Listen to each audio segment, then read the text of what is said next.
नमस्कार मित्रों,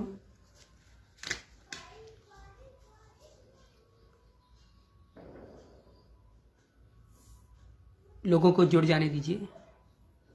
धीरे धीरे लोग जुड़ रहे हैं। राधे राधे गायत्री पात्र दीदी जी, राधे राधे।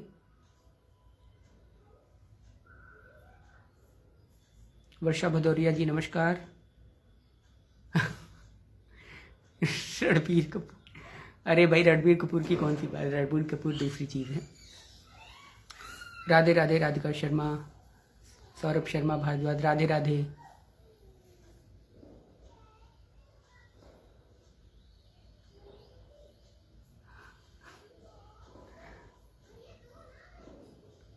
आप लोग आ जाइए, फिर इसके बाद विषय शुरू करते हैं। और किसी का कोई प्रश्न भी हो तो वो इस कमेंट के माध्यम से मुझसे पूछ भी सकता है।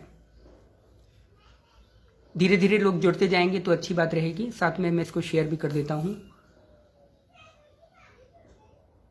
शेयर कहाँ से होता है भाई? देखिए, मैं वीडियो लाइव बहुत कम आता हूँ, that's why I don't have any knowledge कि शेयर कहाँ से होता है। रुकिए, मैं इसको शेयर कर देता हूँ। नमस्कार अजय तिवारी जी। अरे अभी उपाध्याय भाई, बस करो, रहने दो यार, ऐसा कुछ नहीं है। खुश रहिए अमित जी, खुश रहिए अमित तिवारी जी। हरिओम आर के पटेरिया जी। आप लोग मेरे इस पेज को बहुत बहुत अपना समर्थन प्रदान करते हैं और इसको लाइक शेयर कमेंट के माध्यम से जो है मुझे प्रोत्साहित करते हैं। ये मेरे लिए बहुत अच्छी बात है और इससे मेरा एक प्रोत्साहन भी बढ़ता है और मुझे अपने पेज पर कई विषयों पर महत्वपूर्ण लेखों को डालने का एक तरीके से प्रोत्साहन मिलता है। इसके लिए आप सभी का बहुत बहुत धन्यवाद, हृदय से आभार। नंद किशोर जी राधे राधे। आज सभी राधे राधे क्यों कर रहे हैं भाई, ऐसा क्या है? जय श्री कृष्ण, जय श्री कृष्ण। विकास सिंह जी, आपको मेरी आवाज़ आ तो रही है ना? आप बताइए। कैलाश शर्मा जी राधे राधे। बिल्कुल बिल्कुल, आप तो मेरे पीछे ही पड़े रहते हैं कि मैं मौनी बाबा हूँ। देख लीजिए, आज लाइव आया हूँ और आप आज जो भी प्रश्न करेंगे उसका सारा जो है मैं उत्तर अपने इसी उससे ही दूंगा। आज मैं ऐसा नहीं रहेगा कि आज मैं चुप रहूँगा। रूपाश्री शर्मा जी नमस्ते नमस्ते, बहुत दिनों बाद दिखी रूपाश्री जी। संध्या मिश्रा जी राधे राधे दीदी, राधे राधे। रविकांत पांडे जी फ्रॉम जौनपुर, अच्छा, नमस्कार नमस्कार, खुश रहिए। श्री राधे अंकित गुजर। आर के पटेरिया जी, आपकी प्रत्येक पोस्ट का पोस्टमार्टम होती है, बहुत कुछ सीखने को मिला। हृदय से धन्यवाद, आप लोग इतना मुझे प्यार देते हैं पोस्टों के माध्यम से, पोस्ट पे लाइक और कमेंट करके, और उसको आगे भी शेयर करते हैं, तो मेरे लिए ये बड़ी खुशी की बात होती है। तो इसके लिए बहुत बहुत हृदय से आभार। अगर आप लोग साथ न दें, मतलब आप लोग अगर मुझे प्रोत्साहित न करें, तो विभिन्न विषयों पर जो मैं लेख लिखता हूँ या जो मैं अपने हृदय के उद्गार आपके सामने व्यक्त करता हूँ उसको न व्यक्त कर पाऊँ। थैंक यू अभी उपाध्याय, आवाज़ loud and clear. Arvind ji Radhe Radhe, जय श्री कृष्ण। राधिका शर्मा, मेरा प्रश्न है, एक मानव देह का महत्व सांसारिक और आध्यात्मिक दोनों स्वरूप में क्या है? यह प्रश्न तो कई बार पूछा भी, और राधिका शर्मा जैसी लड़की पूछ रही है भाई, ये तो बहुत ही अजब सी बात है। मुझे पता है किस लिए पूछ रही हो, मुझे पता है राधिका किस लिए पूछ रही हो, ताकि अन्य लोगों को भी फायदा मिल सके और अन्य लोग इसको जो है इस महत्व से अपना लाभ लेकर के अपना कल्याण कर सकें।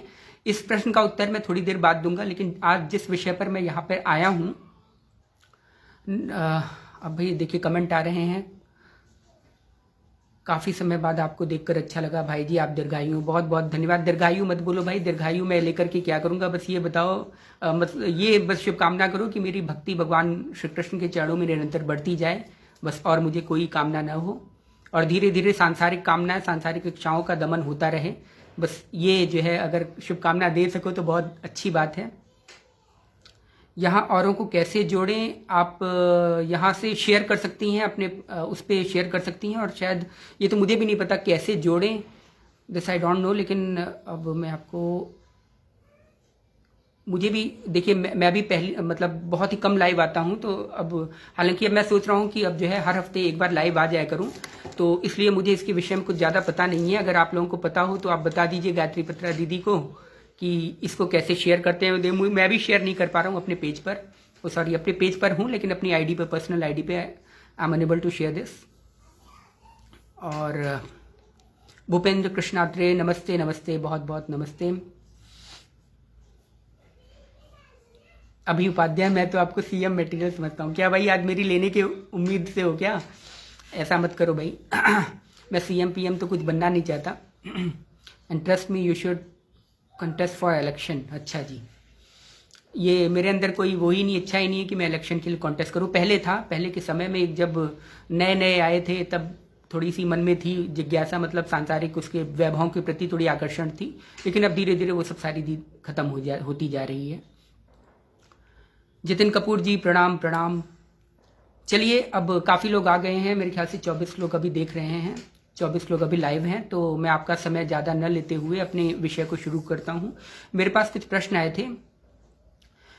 प्रश्न आए थे कि कई लोगों के प्रश्न थे कि भैया वृंदावन, मथुरा और हरिद्वार और जैसे कई सारे तीर्थ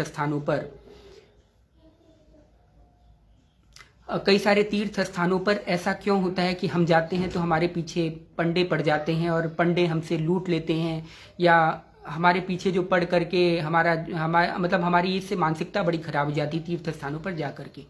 ये कई लोगों का प्रश्न है, और एक नहीं, मेरे ख्याल से 2-3 लोगों ने प्रश्न पूछा था। शायद मैंने अपने फेसबुक पेज पर ये डाला था कि वृंदावन, मतलब I am going for Vrindavan. तो लोगों ने फिर इसके बाद जब मैं वापस आया तो मेरे इनबॉक्स में काफ़ी ये पड़े हुए थे कि भैया हमारी मानसिकता खराब हो जाती है जब हम किसी तीर्थ स्थान पे जाते हैं। क्यों? क्योंकि वहाँ पे हमें पंडे लोग काफ़ी परेशान करते हैं। और तीर्थ स्थान पे कैसे जाएं, एक ने ये भी क्वेश्चन किया था कि तीर्थ स्थान पे मतलब तीर्थ स्थान का क्या महत्व है और कैसे जाना चाहिए। अजय तिवारी जी बोल रहे हैं स्क्रीन पर नीचे शेयर ऑप्शन है, उससे आप अपने फ्रेंड्स को शेयर कर सकते हैं, but I am unable to. चलिए, मुझे तो नहीं दिख रहा अब।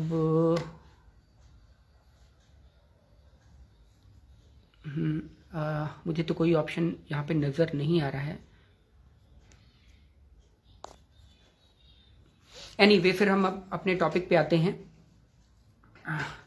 तो देखिए, एक्चुअल क्या है कि तीर्थ स्थानों पर सबसे पहले हमें समझना होगा तीर्थ स्थान है क्या, हमें तीर्थ स्थानों पे जाने की आवश्यकता क्यों पड़ रही है, या हमारे शास्त्रों में तीर्थ स्थानों का इतना महत्व क्यों बताया है। देखिए, मेरे ख्याल से आज इस वक्त के समय में जो जितने भी लोग तीर्थ स्थान जाते हैं, तीर्थ स्थानों का एक्चुअल महत्व, एक्चुअल इंपॉर्टेंस उनको बिल्कुल नहीं पता होती है। क्यों? क्योंकि तीर्थ स्थानों को लोग समझते हैं कि एक ऐसा स्थान है जहाँ पर आप किसी को भी सुनेंगे लोग यही कहेंगे कि हम जी वृंदावन के टूर पे जा रहे हैं, हम हरिद्वार के टूर पे जा रहे हैं, हम ऋषिकेश पे टूर पे जा रहे हैं। अब बताइए, जिसको आपने टूर बना दिया, जिसको आपने एक तरीके से ट्रैवलिंग का फॉर्मेट बना दिया, आप वहाँ पे तीर्थ स्थान करने जा रहे हैं या तीर्थ का लाभ लेने जा रहे हैं या घूमने जा रहे हैं। कई लोगों को मैंने सुना है जी हम वृंदावन घूमने जा रहे हैं, या हम हरिद्वार घूमने जा रहे हैं, हम उज्जैन घूमने जा रहे हैं। भाई चलोगे? उज्जैन घूमने चल रहे हैं। अगर आप घूमने जा रहे हैं तीर्थ स्थानों में, तो मैं समझता हूं कि आपका तीर्थ स्थान करना व्यर्थ है। देखिए, तीर्थ स्थान का महत्व यह है कि तीर्थ का अर्थ क्या है। तीर्थ का अर्थ पहले समझिए। तीर्थ का अर्थ है तिर जाने के अर्थ से, जहां पे आपको ऐसे वातावरण मिले, ऐसे एनवायरनमेंट मिले जहां पे आपको तिर जाने का वो मिले, एक तरीके से फॉर्मेट मिले कि तिर जाने का मतलब जहां पे आपको तारक संबंधी प्रश्न या तारक संबंधी ऐसे अवयव मिले जिससे आप अपना कल्याण कर सकें या अपना कल्याण मार्ग प्रशस्त कर सकें। वो तीर्थ स्थान का महत्व होता है। मतलब, और तीर्थ स्थान कोई ऐसे नहीं होता कि जैसे आप लोग चले जाते हैं कि हाँ भाई घूमने चलना है, चलो तीर्थ स्थान निकल लिए। तीर्थ स्थानों का महत्व हम ही लोगों ने कम किया है। उनकी जो इम्पोर्टेंस है, उनका जो गरिमा है, उसका जो मर्यादा है, उसको हम लोगों ने ही विखंडित किया है। अच्छा, ऐसा कौन बंदा है, ऐसा कौन सा व्यक्ति है जो तीर्थ स्थान जाने से पहले, जैसे हम गोवा जाते हैं, जैसे हम मनाली जाते हैं, जैसे कहीं के भी टूर पे जाते हैं हम लोग, चाहे मसूरी जाएं, कहीं पे भी नॉर्मल एक तरीके से, या किसी भी हिल स्टेट्स में जाएं, हिल स्टेशन पे, तो हम पहले से ही 1 हफ्ते पहले से प्लानिंग करते हैं। हमें क्या ले जाना है, हमें वहाँ क्या रखना है, कहाँ रुकना है, कौन से होटल में रुकना है और क्या क्या खाना है, इस दिन हम क्या पहनेंगे, इस दिन हम जा रहे हैं तो मंडे को हमें क्या पहनना है, संडे क्या पहनना है, और हमें वहाँ पे ऐसी ऐसी कौन कौन सी चीजें लेके जानी है। एक हफ्ते पहले से प्रिपरेशन चलती है कि नहीं। लेकिन अगर हम किसी तीर्थ स्थानों पे जाते हैं तो हमारे लिए कोई प्रिपरेशन नहीं होती। हम प्रिपरेशन कैसे करते हैं, हम प्रिपरेशन भी उसी हिसाब से करते हैं जैसे हम गोवा जाते हैं। हमें तीर्थ स्थान और गोवा या हिल स्टेशन के बीच में कोई अंतर, हमें डिफरेंस नहीं नजर आता। ये क्यों नहीं नजर आता, ये हमारी अज्ञानता समझ लीजिए, या जो हमें तत्व है, जो हमें तत्व ज्ञान है, उसकी कमी समझ लीजिए। उसके कारण हमें तीर्थ स्थान का महत्व, तीर्थ स्थलों का महत्व हमें नहीं समझ में आता। इसी के कारण हम तीर्थ स्थानों पे जाते हैं। अभी मैं वृंदावन गया था, आपको बताऊं, मतलब I was totally flabbergasted to see कि वहां पे एक फैमिली आई थी, वो तीर्थ स्थान करने आई थी, मतलब वो वृंदावन आई थी। भले वो स्त्री वहां पे अपने घर पे साड़ी या सूट पहनती होगी, वो यहाँ पे आकर के जीन्स टी शर्ट पहन करके, एक ब्लैक सा गॉगल्स लगा करके, हैट वैट लगा करके, और बकायदा सारी चीजें वहन के, वैसी सेम उसके हस्बैंड, सेम उसके बेटे बेटी, सब जो है वो पूरी फैमिली चल रही है तीर्थ स्थान पे वो करने। अब बताइए, आप बांके बिहारी का दर्शन करने जा रहे हैं, वहां गॉगल्स क्या अपेक्षित है, मतलब वहां आपको गॉगल से करना क्या है, आपको कौन से कपड़े में जाना चाहिए। आपको पता है हज कैसे किया जाता है। आप, एक हिंदू धर्म ऐसा है जहां पे तीर्थ स्थानों की इतनी बड़ी जिसे बोलते हैं लोगों में अज्ञानता फैली है। हिंदू अपने ही धर्म स्थानों पे, अपने ही तीर्थ स्थानों को बड़े ही हीनतर दृष्टि से देखते हैं, प्लस लोगों को दिखाते भी हैं।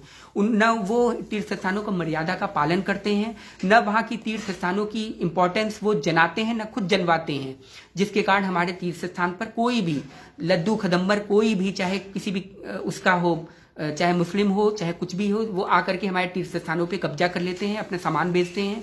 बड़े बड़े जो प्रोफेशनल्स हैं, जो व्यापारिक शिष्टगण हैं, वो आकर के यहाँ पे होटल्स खोलते हैं, यहाँ पे रिजॉर्ट्स खोलते हैं। वृंदावन रिजॉर्ट खोलने की कोई जगह है? आप खुद ही सोचिए, वृंदावन, हरिद्वार, ऋषिकेश, इन तीर्थ स्थानों को क्या रिजॉर्ट खोल करके उसको दूषित करने का संकल्प जो हमने लिया है, क्या वो सही है?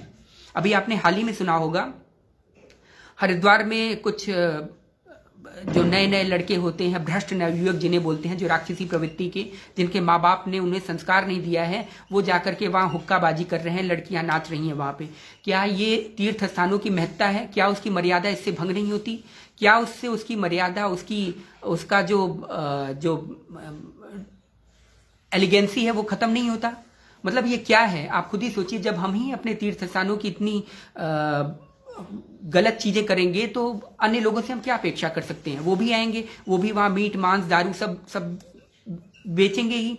तो अगर हम अपने तीर्थ स्थानों की इंपॉर्टेंस, उनकी महत्ता, उनकी गरिमा को नहीं प्रतिपादित या उसको नहीं एक्वायर कर रहे हैं, तो हम किसी दूसरे से, हमें एक्सपेक्टेशन नहीं करनी चाहिए कि वो दूसरा हमारे तीर्थ स्थानों की जो है मर्यादा का उल्लंघन न करे। ये सब क्यों हुआ? क्योंकि हमने तीर्थ स्थानों को तीर्थ स्थान के रूप में जाना ही नहीं। हज जानते हैं कैसे करते हैं? हज पे आप किसी भी तीर्थ स्थान, आप किसी भी धर्म के तीर्थ स्थानों को ले लीजिए, वहां जाने का एक नियम है। क्या क्या नियम है? अब नियम सुन लीजिए। जैसे हज में जो लोग जाते हैं, वहां बिना सिले कपड़े पहनते हैं। आपको जो ये नॉर्मल वस्त्र है ना, जो वेस्टर्न कल्चर के हम लोग वस्त्र पहन करके बड़े शो में जाते हैं, दिखाते हैं कि हम हरिद्वार आए हैं, ऋषिकेश घूमने आए हैं, उज्जैन महाकालेश्वर का दर्शन करने आए हैं, बड़े उसमें लगा करके हैट वैट, ये सब क्या है? ये सब सिर्फ दिमाग की मूर्ता है, मूर्ता के अलावा कुछ नहीं है। यह ज्ञानता है, तत्व ज्ञान की कमी है। हम अपने ही तीर्थ स्थानों को विखंडित करने पे आमादा हैं। सरकार ने तो छोड़ा ही नहीं, सरकार तो आज भी उसे टूरिस्ट प्लेस बना करके उसे और बढ़ा रही है, ठीक है। लेकिन साथ में हमारी भी तो कुछ, एक तरीके से हमारा भी तो कुछ रिस्पॉन्सिबिलिटी बनती है, हमारी भी कुछ जिम्मेदारियां हैं ना, अपने तीर्थ स्थानों, अपने धर्म के प्रति, अपने हिंदुत्व के प्रति, अपने देव स्थानों के प्रति, अपने शास्त्रों के प्रति हमारी भी कुछ तो हमारी रिस्पॉन्सिबिलिटी होनी चाहिए ना। उसको हम ही लोग नहीं निभाते। बरसानो बरसानो तीनों लोकन तो जानो। हाँ, बरसाने से मुझे याद आया, कैलाश शर्मा जी ने अभी लिखा, बरसाने से मुझे याद आया, अभी जब मैं गया था वहां वृंदावन, तो मैं बरसाना घूमने गया था, तो वहां कंगना रनौट आई थी। एक बंदा आया था, वो अपनी गर्लफ्रेंड के साथ था, मेरे साथ बैठा वहां पे, तो बोल रहा है आज तो बहुत मजा आ गया। मैंने कहा क्या हो गया भाई? बोले आज तो, अरे कंगना रनौत को हमने लाइव देख लिया, साक्षात देख लिया। और कंगना रनौत राधा रानी के दर्शन करने आई थी, लेकिन सारे कैमरे राधा रानी की बजाय कंगना रनौत पे चल रहे थे। आप ये सोचिए, कंगना रनौत ने तो अपना बना लिया आकर के राधा रानी का दर्शन कर रही थी। तुम कौन सी रानी का दर्शन करने आए हो? तुम राधा रानी का दर्शन करने आए हो, कंगना रनौत का दर्शन करने आए हो?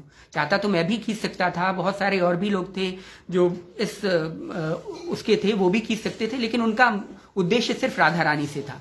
वो क्योंकि राधा रानी का दर्शन करने आए, कंगना रनौत का दर्शन करने नहीं आए। और ऐसी निकृष्ट विषयी जीव और विषयी सांसारिक जीव का तुम जो है तुम उसका दर्शन करने आ रहे हो, या तो तुम राधा रानी से मिल लो या तो जो है कंगना रनौत से मिल लो। उसकी आपको बताऊं, वो मुझसे बोला कि मेरा जीवन सफल हो गया, मैंने कंगना रनौत को लाइव देख लिया। और लगातार उसके 15 मिनट तक चर्चा मतलब अपनी गर्लफ्रेंड से करता रहा, ऐसे हो गया, अरे तूने वो नहीं देखा, ऐसे कर दिया उसने, वो वहां पे चली गई, ऐसे चली गई। ये क्या है? ये तीर्थ स्थान पे आप आए हैं और किसके साथ आए? गर्लफ्रेंड के साथ तीर्थ स्थान पे आते हैं कहीं? मतलब आप सोचिए, अगर आ भी रहे हैं, चलिए ठीक है, आपकी गर्लफ्रेंड है, आपकी सहगामिनी है, उसको लाए हैं तीर्थ स्थल पे, तो तीर्थ स्थल का कम से कम उसकी मर्यादा को तो पालन कीजिए, उसकी शुचिता तो बनाए रखिए।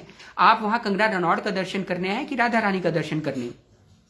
तो यही सब चीजें हैं, लोग अपने तीर्थ स्थानों के महत्व के विषय में ही नहीं समझते कि तीर्थ स्थान है क्या। एनीवे, हज के बारे में बता रहा था। हज या कोई भी ऐसे, आप किसी जैन तीर्थ स्थल पे चले जाइए, किसी आप बुद्धिस्ट के तीर्थ स्थानों पे चले जाइए, किसी आप हज में तो खैर काफिरों का जाना तो मुश्किल ही है, हम लोग जा ही नहीं सकते, हम लोग तो दूर दूर से नहीं जा सकते। लेकिन उनका नियम आप सुनेंगे, ये वस्त्र उतार देने पड़ते हैं उनको, ये पूरा सिर के बाल जो है मुड़वाने पड़ते हैं, पूरी तरह साफ शुद्ध होकर के सिर्फ एक बिना सिले हुए वस्त्र पहने जाते हैं, एक नीचे और एक ऊपर। सोचिए कितनी सुंदर बात है, कितनी सुंदर गरिमामयी बात है। उन्होंने अपने तीर्थ स्थलों की धार्मिक महत्ता का मान करके रखा है। और हम लोग क्या करते हैं? आज देखिए, आज उनके हज में कोई प्रवेश नहीं कर सकता।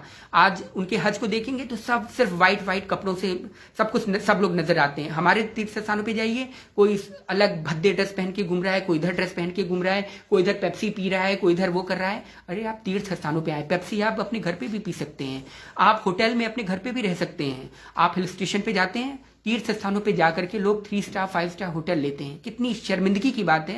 मतलब आप तीर्थ स्थान करने आए हैं या सुख सुविधा का भोग करने आए हैं? तीर्थ स्थानों का महत्व जिस दिन आप समझ लेंगे, उस दिन आपको न कोई पंडा पकड़ेगा न कुछ। अब पंडा क्यों पकड़ते हैं? क्योंकि पंडे को पता है, दूर से पता लग जाता है ये भाई है, पकड़ो इसे, इसी के पास पैसा है, यही मोटा माल रखा हुआ है, इसी ने जो है सारी विषय वासना भोगी है, इसी पकड़ो, इसे लेकर के आओ। और सारे, और आपको बताऊं, वो पंडे नहीं रहते। पंडित तो सिर्फ आपको मंदिर में ही मिलेंगे, लेकिन जो होते हैं ना, जो इधर घूमते रहते हैं, आइए मैं आपको स्पेशल दर्शन करवा दूं। स्पेशल दर्शन करने की आपको क्या आवश्यकता है भाई? क्या आवश्यकता है आपको बिहारी जी के स्पेशल दर्शन करने की? आपको क्या आवश्यकता है? बिहारी जी आप स्पेशल हैं जो स्पेशल जी के दर्शन करने जाएंगे? वहां पे बिहारी जी का दर्शन तो साक्षात सामने हो रहा है, आप सीधे सीधे दर्शन कीजिए उनका। अगर आप स्पेशल बनकर के जा रहे हैं उनका दर्शन करने, तो फिर तो भक्ति से अत्यंत दूर हो जाएंगे आप।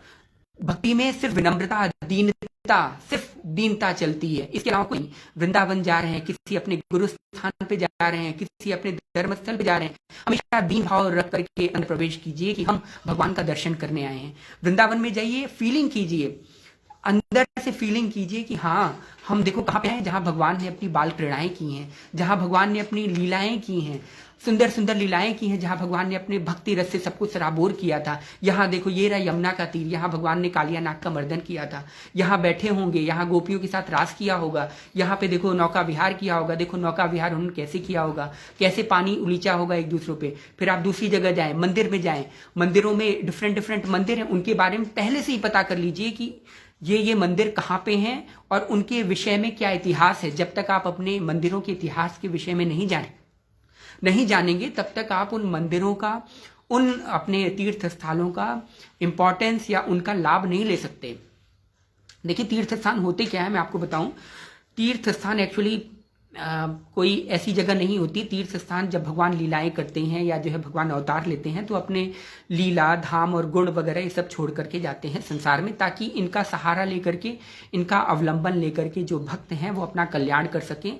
और हमारी मतलब भगवान की कीर्तिमयी गाथा का गान करके, या भगवान ने कैसे किसी को तारा, कैसे किसी का कल्याण किया, कैसे किसी को ज्ञान प्रदान किया, उन सब का चिंतन कर करके भगवान से वही रो करके मांगना, उनसे प्रेम संबंधी चीजें, विषयक चीजें मांगना, ये सब तीर्थ स्थानों का महत्व है। ये तीर्थ कहलाते हैं। तीर्थ वैसे एक्चुअल बात बताऊं तो तीर्थ एक्चुअल 3 तरह के होते हैं, जिन्हें आम भाषा में बोला जाता है स्थावर तीर्थ, जंगम तीर्थ और एक जीवंत तीर्थ। स्थावर तीर्थ में आते हैं जैसे आपके वृंदावन हुए, काशी हुआ, मथुरा हुआ, उज्जैन हुआ, जहाँ पे ये ऐसी तीर्थस्थली होती हैं जहाँ पे जिनके भक्तों की भगवान ने लीलाएं तो की होती हैं, लेकिन वही वहाँ पे संतों महापुरुषों का आवागमन होता है।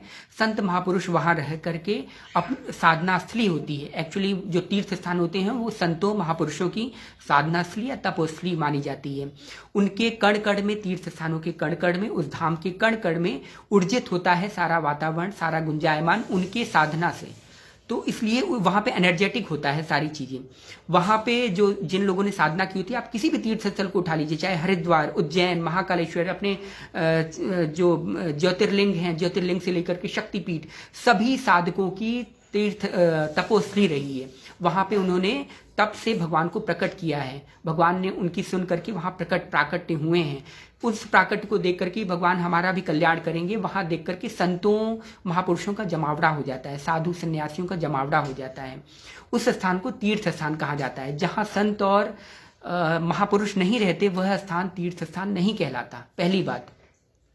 और जो स्थान संत और महापुरुषों और ज्ञानी पुरुषों से भरा हो वही स्थान तीर्थ स्थान कहलाने योग्य है, चाहे कोई भी। और ऐसे स्थानों पे जैसे उज्जैन हुआ, काशी हुआ, मथुरा हुआ, इन सब स्थानों पे संत महापुरुषों का जमावड़ा होता है, इसीलिए इनको तीर्थ स्थान बोला जाता है। तीर्थ मतलब तिर जाने के अर्थ से, मतलब यहाँ आप जाएंगे, किसी न किसी योगी, किसी न किसी ज्ञानी, किसी न किसी भक्त, किसी न किसी रसिक या महासंत या महापुरुष के ज्ञान की, उनसे ज्ञान की बातें सुनेंगे। अपने कल्याण विषयक संबंधित प्रश्न पूछ सकते हैं आप वहां पर, उनसे कल्याण संबंधी प्रश्न पूछ करके उसी के अनुसार साधना करके आप अपना कल्याण कर सकते हैं। तो ये तीर्थ स्थानों की महत्ता होती है। आप वहाँ फीलिंग करिए, कहीं भी जाइए आप फीलिंग करिए कि यहाँ देखो, यहाँ तो जो है हरिद्वार, यहाँ पे हरिद्वार भगवान यहाँ पे आए थे, या यहाँ पे भगवान ने ऐसी ऐसी किया, नैमिषारण्य में भगवान आए थे, यहाँ से भगवान होकर के गुजरे होंगे, यहाँ पे भगवान ने ये किया था। जब वो फीलिंग आएगी अंतःकरण में, धीरे धीरे वो चीज़ें प्रवेश होंगी, तब आपको आनंद मिलने लगेगा। जब वो आनंद मिलने लगेगा तब जाके तीर्थ स्थान की महत्ता है। और तीर्थ स्थान का महत्व यही है कि जब आपकी सांसारिक कामनाओं का त्याग होने लगे, उससे खत्म होने लगे, सांसारिक कामनाओं की धीरे धीरे इच्छाएं खत्म होने लगे और भगवान संबंधी कामनाएं बढ़ने लगे, उसे बोलते हैं तीर्थ स्थान। खैर ये तो हुआ स्थावर तीर्थ। अब आता है जंगम तीर्थ। जंगम तीर्थ ये होते हैं जो आपको बताऊं तो ये जो ऐसे तीर्थ होते हैं, जैसे आप चलते फिरते जो महापुरुष होते हैं उन्हें जीवित तीर्थ बोलते हैं। और जंगम तीर्थ ऐसे बोलते हैं जो जहाँ पे किसी ने तपस्या की होगी, जहाँ पे किसी ने कोई अपना स्थान विशेष चुन करके वो किया होगा, जहाँ पे निरंतर संतों का जो है कंटिन्यूअस जो है भजन कीर्तन चल रहा है, उसे जंगम तीर्थ बोलते हैं। तो ये सब तीर्थें कही जाती हैं, इन्हीं सब चीज़ों को तीर्थ कहा जाता है। तीर्थ कोई विशेष नहीं है कि वहाँ पे जो है भाई बहुत बड़ी चीज़ है, ऐसी चीज़ नहीं है। बट वो चीज़ इसलिए बड़ी हो जाती है क्योंकि वहाँ संत महापुरुष, ज्ञानी महापुरुषों का वहाँ पे समागम होता है, जिससे हम ज्ञान प्राप्त करके अपना जो है अपना कल्याण कर सकें। तो उन्हें तीर्थ बोला जाता है। और हम तीर्थ में क्या करने जाते हैं? हम तीर्थ में बकायदा चलो भाई वैष्णो देवी चल रहे हैं, ग्रुप टीम बना तुरंत, लड़कों का लड़कियों का, और 10-12 लड़की आ गए, वो करके अपना टूर बना करके चल गए। क्या कि हम टूर पे जा रहे हैं, अरे वैष्णो देवी चलेगा भाई, तुरंत व्हाट्सएप पे चैट वैट हुआ, हाँ चल कल प्लान बनाते हैं, परसों प्लान बनाते हैं, बुक हुआ, और हा हु हुई करते हुए सब चले गए। वहाँ पे भी माता का दर्शन करते वक्त भी हा ही हुई चल रही है, उन्हें कोई मतलब नहीं कि कैसी माता, क्या माता, कुछ नहीं। तीर्थ स्थानों में तो इतना निषेध है कि आपने अगर कोई गलत धारणा भी कर ली है तो उसका भी प्रायश्चित जो है मुश्किल है। आपके कपड़े कैसे होने चाहिए? हमें तो चाहिए कि तीर्थ स्थानों में, हम अपने तीर्थ स्थानों में जा रहे हैं, हमेशा वो बनाए रखिए कि हमेशा हम अपने ट्रेडिशनल क्लॉथ्स ही पहनेंगे, हम अपने ट्रेडिशनल ड्रेस को ही एक्वायर करेंगे या पहनेंगे।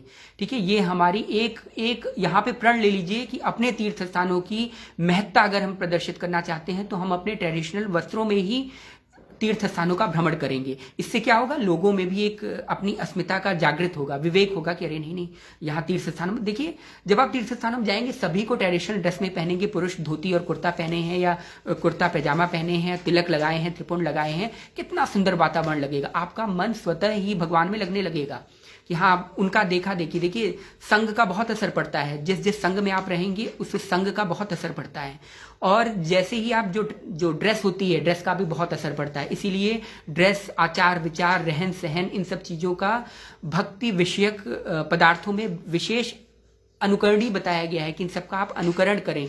कैसे पहनना है। संत महापुरुष क्यों पीले पीले चीज़ पहनते हैं, या पीली धोती या त्रिपुंडी या तिलक क्यों लगाते हैं? इसीलिए लगाते हैं ताकि वो उनको ध्यान रहे। हम कलावा क्यों पहनते हैं? ताकि हमें ध्यान रहे कि हमारा लक्ष्य क्या है। हम चोटी क्यों बांधते हैं? ताकि हमें ध्यान रहे, अरे अरे हम चोटी इसलिए है कि हमें भगवत संबंधी हमारा मेन उद्देश्य भगवान को प्राप्त करना है। ये नहीं है सांसारिक माया, वो नहीं है। तो ऐसे ही तीर्थ स्थानों पर भी जब हम अपने अटायर में आएंगे, जब हम अपने ट्रेडिशनल अटायर में आएंगे, स्त्रियों को चाहिए कि वो वहाँ साड़ी पहने, और हो सके मैं तो मतलब अधिक से अधिक जो अगर कर सके तो वहाँ पीले वस्त्र ही पहनिए, पीले या श्वेत वस्त्र ही पहनिए। जब भी अपने तीर्थ स्थानों पे जाएं हमेशा पीले या नारंगी या श्वेत वस्त्र ही पहनेंगे। या ठीक है वृंदावन में रसिकों की राजधानी है तो वहाँ पे आप कोई भी चमकीले ड्रेस भी पहन सकते हैं, लेकिन वो होना चाहिए ट्रेडिशनल। तो देखिए कितना सुंदर लगेगा, मनोरम दृश्य उपस्थित हो जाएगा। अन्य बाहरी लोग भी, जैसे जो अन्य लोग हैं जैसे शांति दूत वगैरह हैं, वो जल्दी हमारे तीर्थ स्थलों पे अटैक नहीं करेंगे किसी भी चीज़ों को करके। जल्दी हमारे तीर्थ स्थलों पे न शराब की चीजें आ पाएंगी, न वेश्यावृत्ति हो पाएगी, न जो फालतू चीजें होती हैं, न जल्दी होटल्स बन पाएंगे, न जल्दी रिजॉर्ट्स बन पाएंगे, न वैसी विषयक चीजें आ पाएंगी। यहाँ पे सांसारिक जो धन वैभव प्रतिष्ठा वो वहां पे नहीं आ पाएगी। धीरे धीरे अगर हम ये बनाना शुरू कर देंगे तो धीरे धीरे देखिएगा हमारे तीर्थ स्थलों का विकास होने लगेगा। हम भी जाएंगे, हमारा भी मन, हमारा जो मानसिक चेतना है उसका भी जो है वो भी बहुत तेजी से बढ़ने लगेगा कि हम भगवत विषयक संबंधी तत्व पर लग रहे हैं। धीरे धीरे हमारा चिंतन भगवत विषयक होने लगेगा।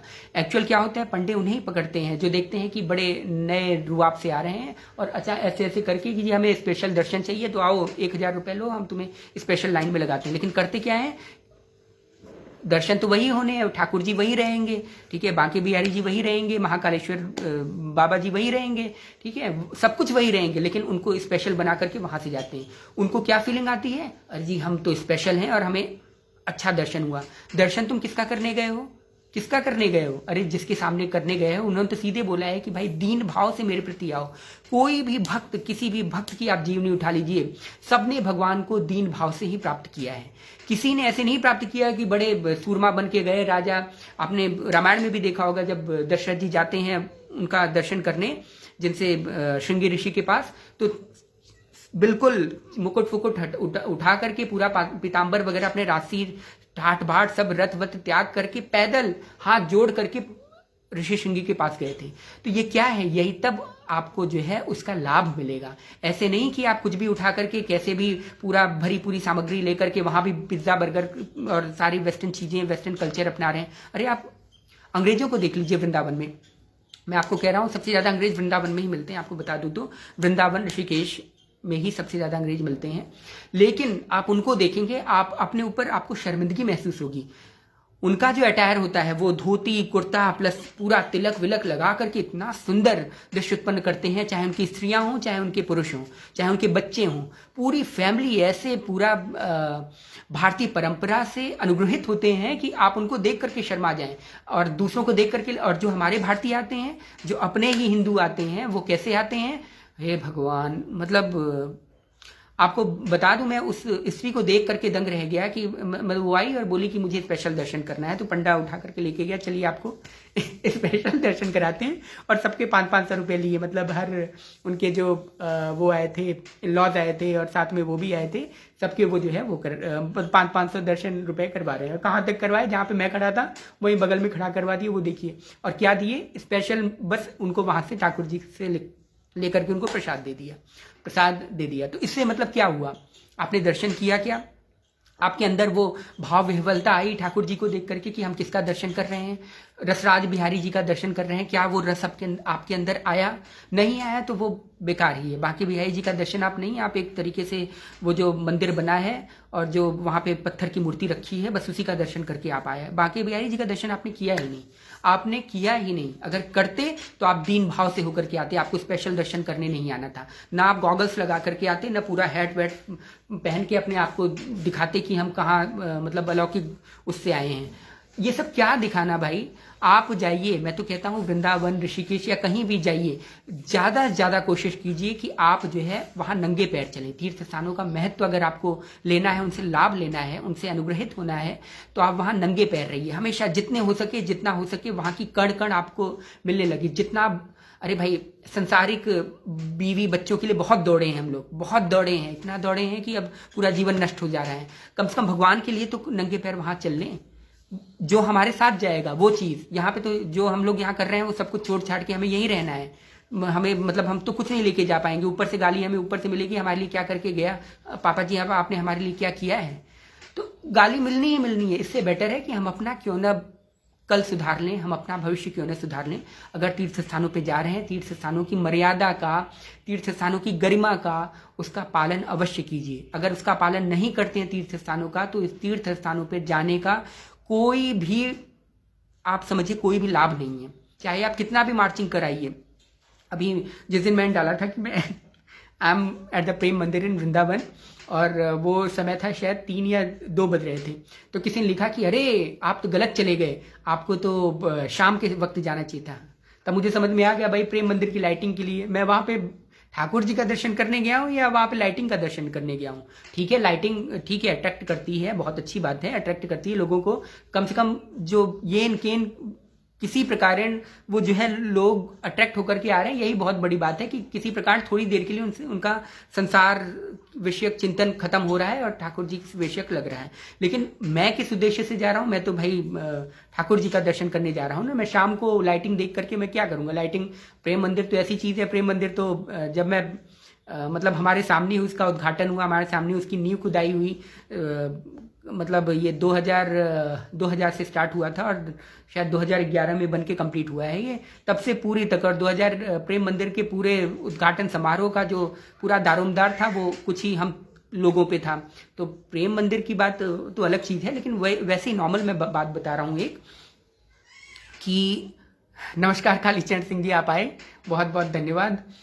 तो यही बात है कि प्रेम मंदिर बोल रहा हूँ, सॉरी, जितने भी तीर्थ स्थल हैं वहाँ की मर्यादा का पालन कीजिए, शुचिता का पालन कीजिए।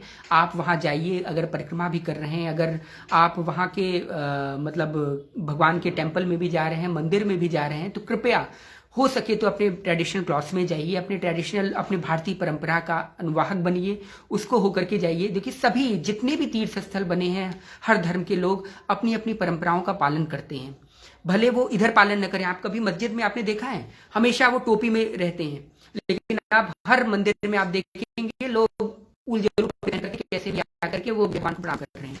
ये क्या है, क्या है? अगर आपने इसी मतलब आप अगर इस मर्यादा का पालन नहीं कर पा रहे हैं, तो मेरे ख्याल से हम देखिए, क्या है ना कि काहुं सुख दुख कर निजकृत कर्म भोग सब दाता। हिंदुत्व की या हिंदुओं की जो गिरावट है वो इसी के कारण है, क्योंकि वो अपनी मर्यादा का, अपनी शुचिता का, अपनी परंपरा का, अपने धर्मशास्त्रों का पालन नहीं करते, उनको सब बेकार लगता है।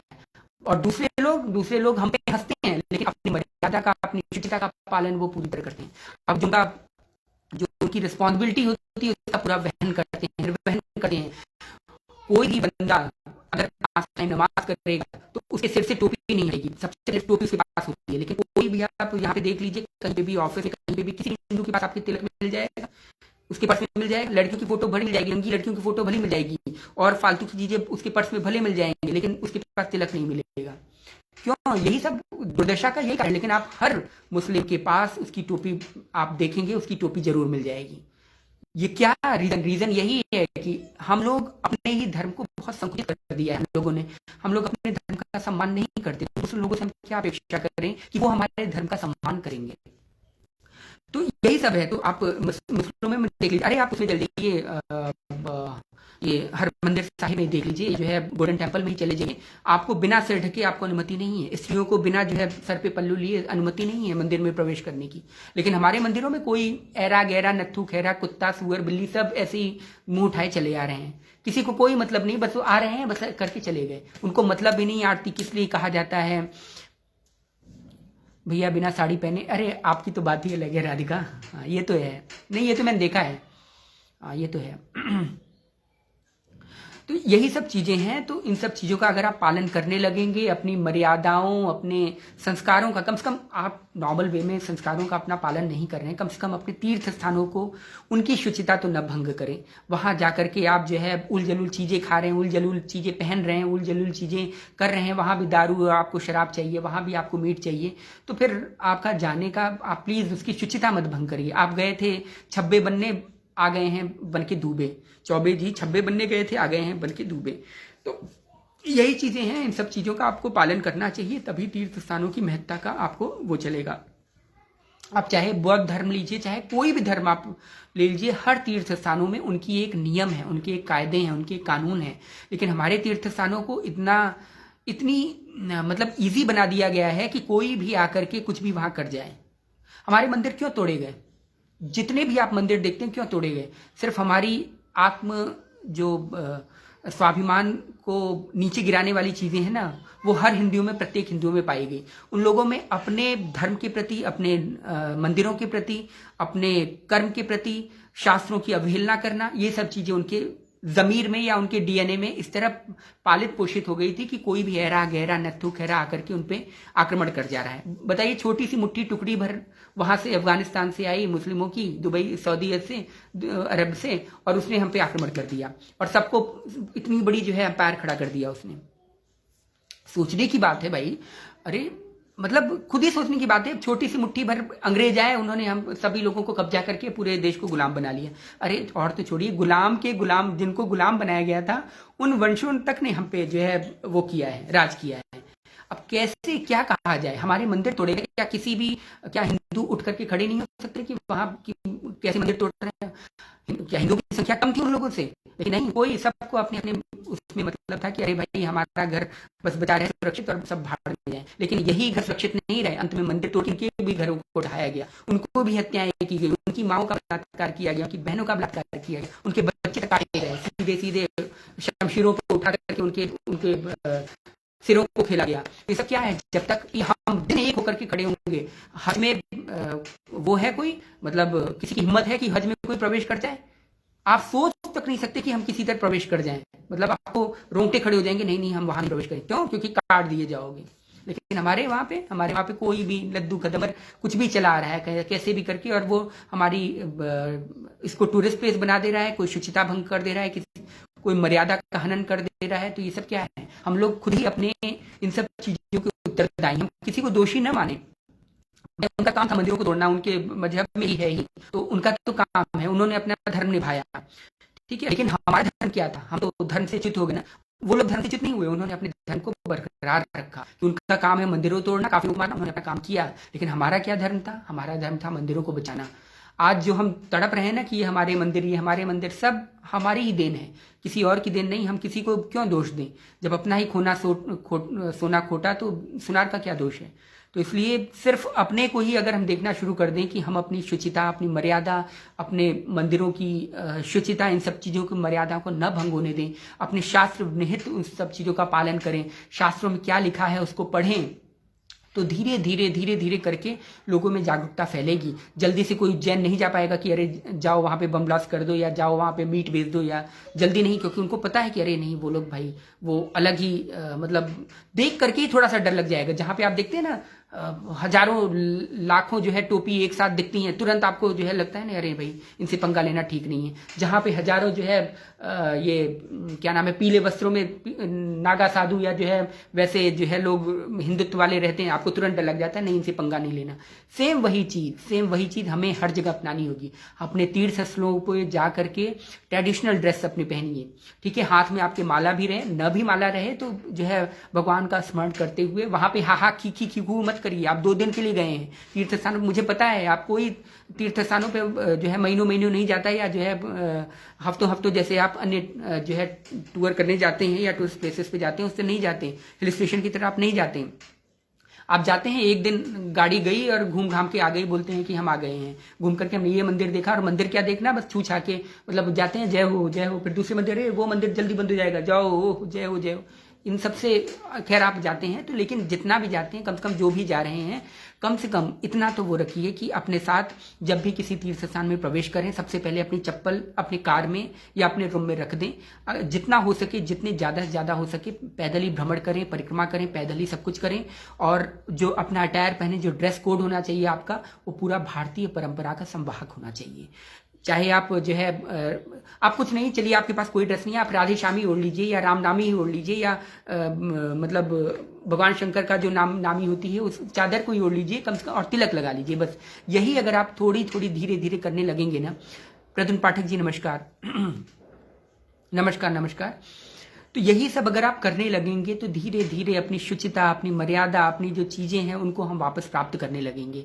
नहीं तो हमारा कुछ नहीं हो सकता। हम लोग तो वैसे ही शास्त्र विहीन हैं, शास्त्रों को हम पढ़ना नहीं जानते। क्यों होता है, हम जाते हैं कि वहाँ पंडित ने हमें लूट लिया। क्यों लूट लिया, क्यों आप लूट जाते हैं? क्या आपको पता नहीं था कि वहाँ वो जो मनोकामना पूरी करवा रहा है, क्या मनोकामना पूरी हो पाएगी आपकी? आइए हम आपकी मनोकामना पूरी करते हैं, 101 रखिए। ये सब शास्त्र विमुख होने के कारण है। अगर आपका सिद्धांत पक्का होता तो आपको ये पूरी तरह पता होता कि कोई भगवान मनोकामना पूर्ण नहीं करते। मनोकामना अगर सबकी पूर्ण होने लगती ना तो राक्षस अपनी मनोकामना जाके कहता, देव अपनी मनोकामना कहता, क्लैशेज हो जाते दोनों के बीच में। भगवान भंवर पे फंस जाते कि बताओ, वो कह रहा है कि मुझे ये वाली गर्लफ्रेंड चाहिए, वो कह रहा है कि नहीं मुझे ये वाली गर्लफ्रेंड चाहिए, वो कह रहा है मुझे ये वाली चाहिए, वो कह रहा है नहीं मुझे वो वाला बॉयफ्रेंड चाहिए। अब भगवान तो पगला जाएंगे, बोलेंगे भैया मैं किस किस की मनोकामना पूरी करूं? तो और सबकी मनोकामना अलग अलग है, सबकी बुद्धि, सबके चित्त, सबके संस्कार के अकॉर्डिंग सबकी मनोकामना अलग अलग है। कोई कह रहा है कि भगवान मुझे बेटा मिल जाए, कोई कह रहा है कि मुझे जो है ये मेरा घर बन जाए, कोई कह रहा है कि मेरे शत्रु का नाश हो जाए। और वो शत्रु कौन है? हो सकता है कोई संत महापुरुष हो सकता है कोई साधु टाइप का पुरुष हो। तो ये सब चीजें कुछ नहीं होती। देखिए जो भी चीजें मनोकामना वगैरह कहीं कोई भगवान नहीं पूरी कर सकता। ये सब जो बनाए गए ना, जो मंदिरों के बनाए गए हैं, ये सब कथावाचकों ने फैला दिए हैं, या यूं कह सकते हैं कि उस मंदिर की थोड़ी सी उजागर करने के लिए या थोड़ा सा उसका महत्व बढ़ाने के लिए वो बोल दिया जाता है कि मनोकामना पूर्ति, या इतना प्राचीन मंदिर है ये मनोकामना पूरी करेगा। कहीं कोई मनोकामना पूरी नहीं कर सकता, ये बात ध्यान रखिए। अपने शास्त्रों को पढ़िए, अपने उसके पढ़िए, प्रारब्ध के अनुसार सारी चीजें मिलती हैं। कोई मंदिर मनोकामना नहीं पूरी कर सकता। कर्म प्रधान विश्व रचि राखा, जो जस करहि सो तस फल चाखा। कर्म के अनुसार ही लोगों की चीजें बनती बिगड़ती हैं, और सब निश्चित है किसको क्या मिलना है, किसको क्या नहीं मिलना है। ये आप दिमाग से निकाल दीजिए कि हम उसके पास गए या उसने हमारी मनोकामना पूरी कर दी। हम वैष्णो देवी गए, उन्होंने मनोकामना, अगर वैष्णो देवी सबकी मनोकामना पूरी करती ना तो आज संसार न बसता, नहीं बसता संसार, या कोई भी दुखी नहीं होता, या कोई भी सुखी नहीं रहता। ध्यान रखिए, क्योंकि 2 पार्ट हैं संसार के, एक पाप का है, एक पुण्य का है। जो आपके लिए सही है वही दूसरे के लिए गलत है, जो दूसरों के लिए गलत है वही आपके लिए सही है। लेकिन जब आप सही गलत से ऊपर उठेंगे, जब इससे परे उठ जाते हैं, तब आपको पता लगता है सही गलत तो कुछ नहीं था, बस हमारी बुद्धि का जो मानसिक अवधारणा थी वो गलत थी। तो यही चीज है, कोई मंदिर, कोई देवी, कोई देवता किसी की मनोकामना पूरी नहीं करता। जो हम मंदिरों में जाते हैं वो सिर्फ ज्ञान प्राप्ति के उद्देश्य से जाते हैं कि हे भगवान हमारा कल्याण करो, हमारा चिंतन सांसारिक विषय न होकर के भगवदीय बने। भगवदीय कौन, भगवान कौन? ज्ञान के निमित्त बने। और ज्ञान के निमित्त क्या है? ज्ञान वही है जो आपका कल्याण कर सके, सिर्फ वही ज्ञान है, इसके अलावा और कोई ज्ञान नहीं है। जो भी आपको ज्ञान मिल रहा है कि ये इंजीनियर बन गए, IIT बन गए और ये सब बन गए, ये सब these are totally fraudulent things, क्योंकि ये सिर्फ आपको सांसारिक विषय वासना देंगे और इसके अलावा कुछ नहीं देंगे। संसार के लिए तो आप बहुत ऊंची चीज हैं, ठीक है, बहुत ऊंची चीज है, लेकिन भगवान के लिए या जो है दूसरे क्षेत्र में आप कुछ नहीं है, 0/100 हैं। तो उन सब चीजों को समझते हुए अगर जिस दिन आपकी ये शास्त्रों की परिकल्पना या शास्त्रों के सिद्धांत आपके दिमाग में बिल्कुल परिपक्व हो गया, बिल्कुल जो है पूरी तरह शास्त्र समझ में आ गया, या शास्त्रों के जो गूढ़ सिद्धांत है या आप तत्व ज्ञान है आपके अंदर प्रवेश कर गया, तो आप इन सब झमेले में कभी नहीं पड़ेंगे कि वो पंडित ने आपको मूर्ख बना दिया। क्यों मूर्ख बनाया? ये कि यहाँ पे भगवान ने जो है वो किया है, अगर आप इसको इतने पैसे देंगे तो आपकी जो है ये पूरी होगी। यहाँ पे वो आए थे राजा और वो मांग के गए, उनको बेटा हो गया, इसलिए अगर आप यहाँ मांग दोगे तो आपके बेटा हो जाएगा। These are totally fraudulent thing. मैं बार बार चेता रहा हूं आपको, इन सब को बिल्कुल भी किसी भी कीमत पे इन सब चीजों पे विश्वास न करें। अंधविश्वास, ये सारी चीजें अंधविश्वास हैं। आपको बताऊं, मनोकामना कहीं पूरी नहीं होती, मनोकामना कहीं कुछ नहीं है। जो जिसको मिलता है, सबके अपने भाग्य, अपने कर्म के अनुसार, कर्म ही प्रारब्ध बनाता है, कर्म ही भाग्य बनाता है, उसी के अनुसार चीजें मिलती हैं। आप इस चीजों को बिल्कुल दिमाग से निकाल दीजिए कि वैष्णो देवी ने मेरी मनोकामना पूरी कर दिया, महाकालेश्वर ने मेरे मनोकामना पूरी कर दिया, महाकालेश्वर ने मुझे मृत्यु से बचा दिया। मृत्यु से तो स्वयं शंकर, भगवान शंकर भी नहीं बच सके, तो औरों की क्या बिसात है। ब्रह्मा विष्णु महेश तीनों इस काल के अधीन हैं, तो उनकी क्या बिसात है जो किसी को मृत्यु से बचा लेंगे। जो मार्कंडेय जी की बात सुनते हैं, उसकी जो अंदर की विषयक तत्व मतलब विवेचना है वो डिफरेंट है। उसको जब आपको फिर कभी समय मिलेगा वो बताऊंगा। लेकिन इतनी आप बात समझ लीजिए, कोई न किसी के मृत्यु को टाल सकता है, न कोई किसी के भाग्य को टाल सकता है, न कोई, हाँ भाग्य टल सकता है, सिर्फ अपने कर्मों के अनुसार टल सकता है। अगर आप कर्म अच्छे कर रहे हैं, सूचित कर रहे हैं, तो आगे आने वाले समय में आप अपने कर्मों को काट रहे हैं। मतलब आपको जो दुख, देखिए दुख और सुख का परसेंटेज आपके जीवन में नियमित है, मतलब वो कंफर्म है कि इतने परसेंटेज आपको सुख मिलेगा, इतने परसेंटेज दुख मिलेगा, वो जो है कंफर्म है। लेकिन उसकी जो फ्रिक्वेंसी है वो कब आने वाली है, वो आप पे डिपेंड करता है, आपके कर्मों पे डिपेंड करता है। आप उस दुख को कितना फील करते हैं, वो आपके कर्मों पे डिपेंड करता है। मान लिया किसी का जो है संसार उजड़ गया, मान लिया किसी का घर गिर गया, जो बहुत विषयी पर्सन होगा, वो रो रो के बुरा हाल हो जाएगा, हो सकता है उसका हार्ट फेल हो जाए, हो सकता है वो हॉस्पिटल पड़ जाए, हो सकता है वो डिप्रेशन से और सांस से ग्रसित होकर के वो सीधे हॉस्पिटल बेड पे पड़ जाए। रुचि सिंह जी, अच्छा नमस्कार मैम, नमस्कार। बिल्कुल सही बातें बता रहे हैं। कटु सत्य, हिंदू धर्म का सबसे बड़ा दुश्मन हिंदू ही है। अब समय आ गया है कि हम धर्म को जाने और पहचाने, अपने धर्म की रक्षा करके। बिल्कुल बिल्कुल बिल्कुल, अभी समय है। अभी समय क्या, जब भी हम चाहें तभी समय है। लेकिन जितने जल्दी हम ये जान जाएंगे उतनी जल्दी अच्छी बात है। तो मैं कहाँ पे था, मैं था, हाँ, तो ये सब जो चीजें हैं ना, ये सब जो चीजें हैं, जितनी कर्म फल भाग्य सब चीजें हैं, सब आपके भाग्य के अनुरूप होती हैं। लेकिन हम उसको जोड़ लेते हैं कि इन्होंने हमारा काम कर दिया। जब आपकी विडंबना बनती है ना, तो आपको वही चीज मिल जाती है, तो हम कहते हैं कि अमुक बाबा ने हमें ऐसा कर दिया, या अमुक व्यक्ति ने, या अमुक हम वैष्णो देवी गए थे, या जो है महाकालेश्वर गए थे, या हम वृंदावन गए थे, या बाकी बिहारी जी का दर्शन कर लिया, इसकी वजह से हो गए। लेकिन ऐसा कहीं कुछ नहीं, आपको मैं बार बार बता रहा हूं, ऐसा कहीं कुछ नहीं। अगर ऐसा हो कुछ होता ना, तो सबके पास अट्टालिकाएं होती, सभी लोग वैष्णो देवी के पास जाकर के अट्टालिकाएं मांग लेते, सभी जो है दुख से निवृत्ति प्राप्त कर चुके होते, सभी सुख के साधन सबके पास हो गए होते, कोई गरीब इस संसार में ना होता, कोई दुखी ना होता, कोई किसी का न बलात्कार होता, न किसी की हत्या होती, न किसी की चोरी होती, न किसी की झपटमारी होती। लेकिन ये सब चीजें आप समझने की कोशिश कीजिए। कर्म प्रधान विश्व रचिराखा, जो जस करहि सो तस फल चाखा। इस सिद्धांत पे अटल रहिए, इसके अलावा कुछ नहीं है और कहीं कुछ नहीं है। तुलसीदास जी ने, गोस्वामी जी ने बहुत ही सुंदर तरीके से कुछ चौपाइयों में उसका सार निहित है। अगर मैं इसको बोलने लग जाऊं तो मैं समझता हूं कि हफ्तों हफ्तों तक ये लेक्चर चलता रहेगा। इतनी गूढ़ गूढ़ बातें एक एक चौपाई में है। लेकिन हमें समझने के लिए, उसके लिए हमें जो है वो भी चाहिए, हमें उस तरह की बुद्धि चाहिए, हमें उस तरह के संस्कार चाहिए। इसीलिए कहा जाता है महापुरुषों के संग में बैठिए, जो अपने से ज्ञानी हैं उनसे बार बार प्रश्न कीजिए, जिज्ञासु भाव पूछिए,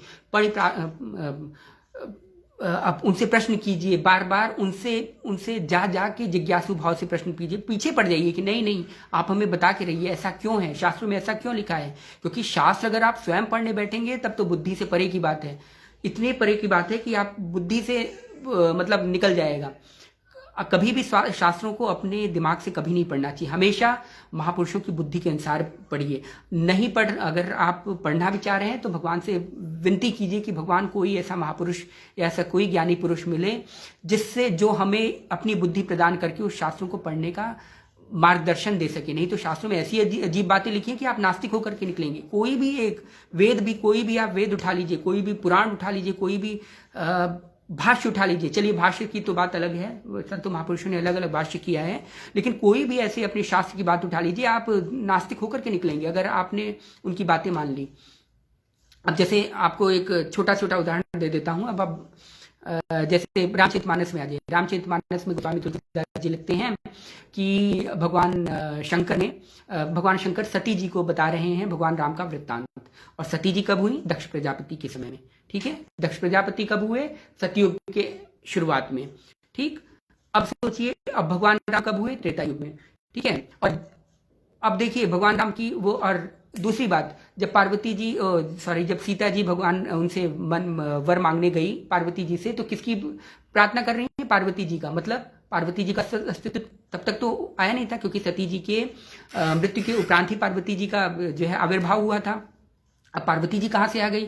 अब लगाइए दिमाग, गोलम गोल घोलम गोल। इसके बाद अब जब वो कर रहे हैं, फिर सती जी आ गई उनकी परीक्षा लेने की, देखिए भगवान राम है या नहीं। जब भगवान राम रो रहे हैं, वन से पूछ रहे हैं कि अरे अरे कहाँ हो, सीते कहाँ हैं, तुम भी बता दो वन।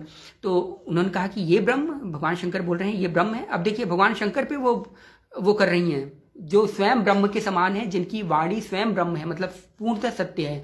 और कौन शंका कर रहा है? सती जी, जो स्वयं जगदम्बिका साक्षात देवी के अवतार है, मतलब वो शक्ति के अवतार हैं। वो उन पे शंका कर रही है भगवान शंकर पे कि जो है भगवान शंकर बोल भी रहे हैं कि यही ब्रह्म है, लेकिन वो उनकी बात न मान के उनकी जाके परीक्षा ले रही है।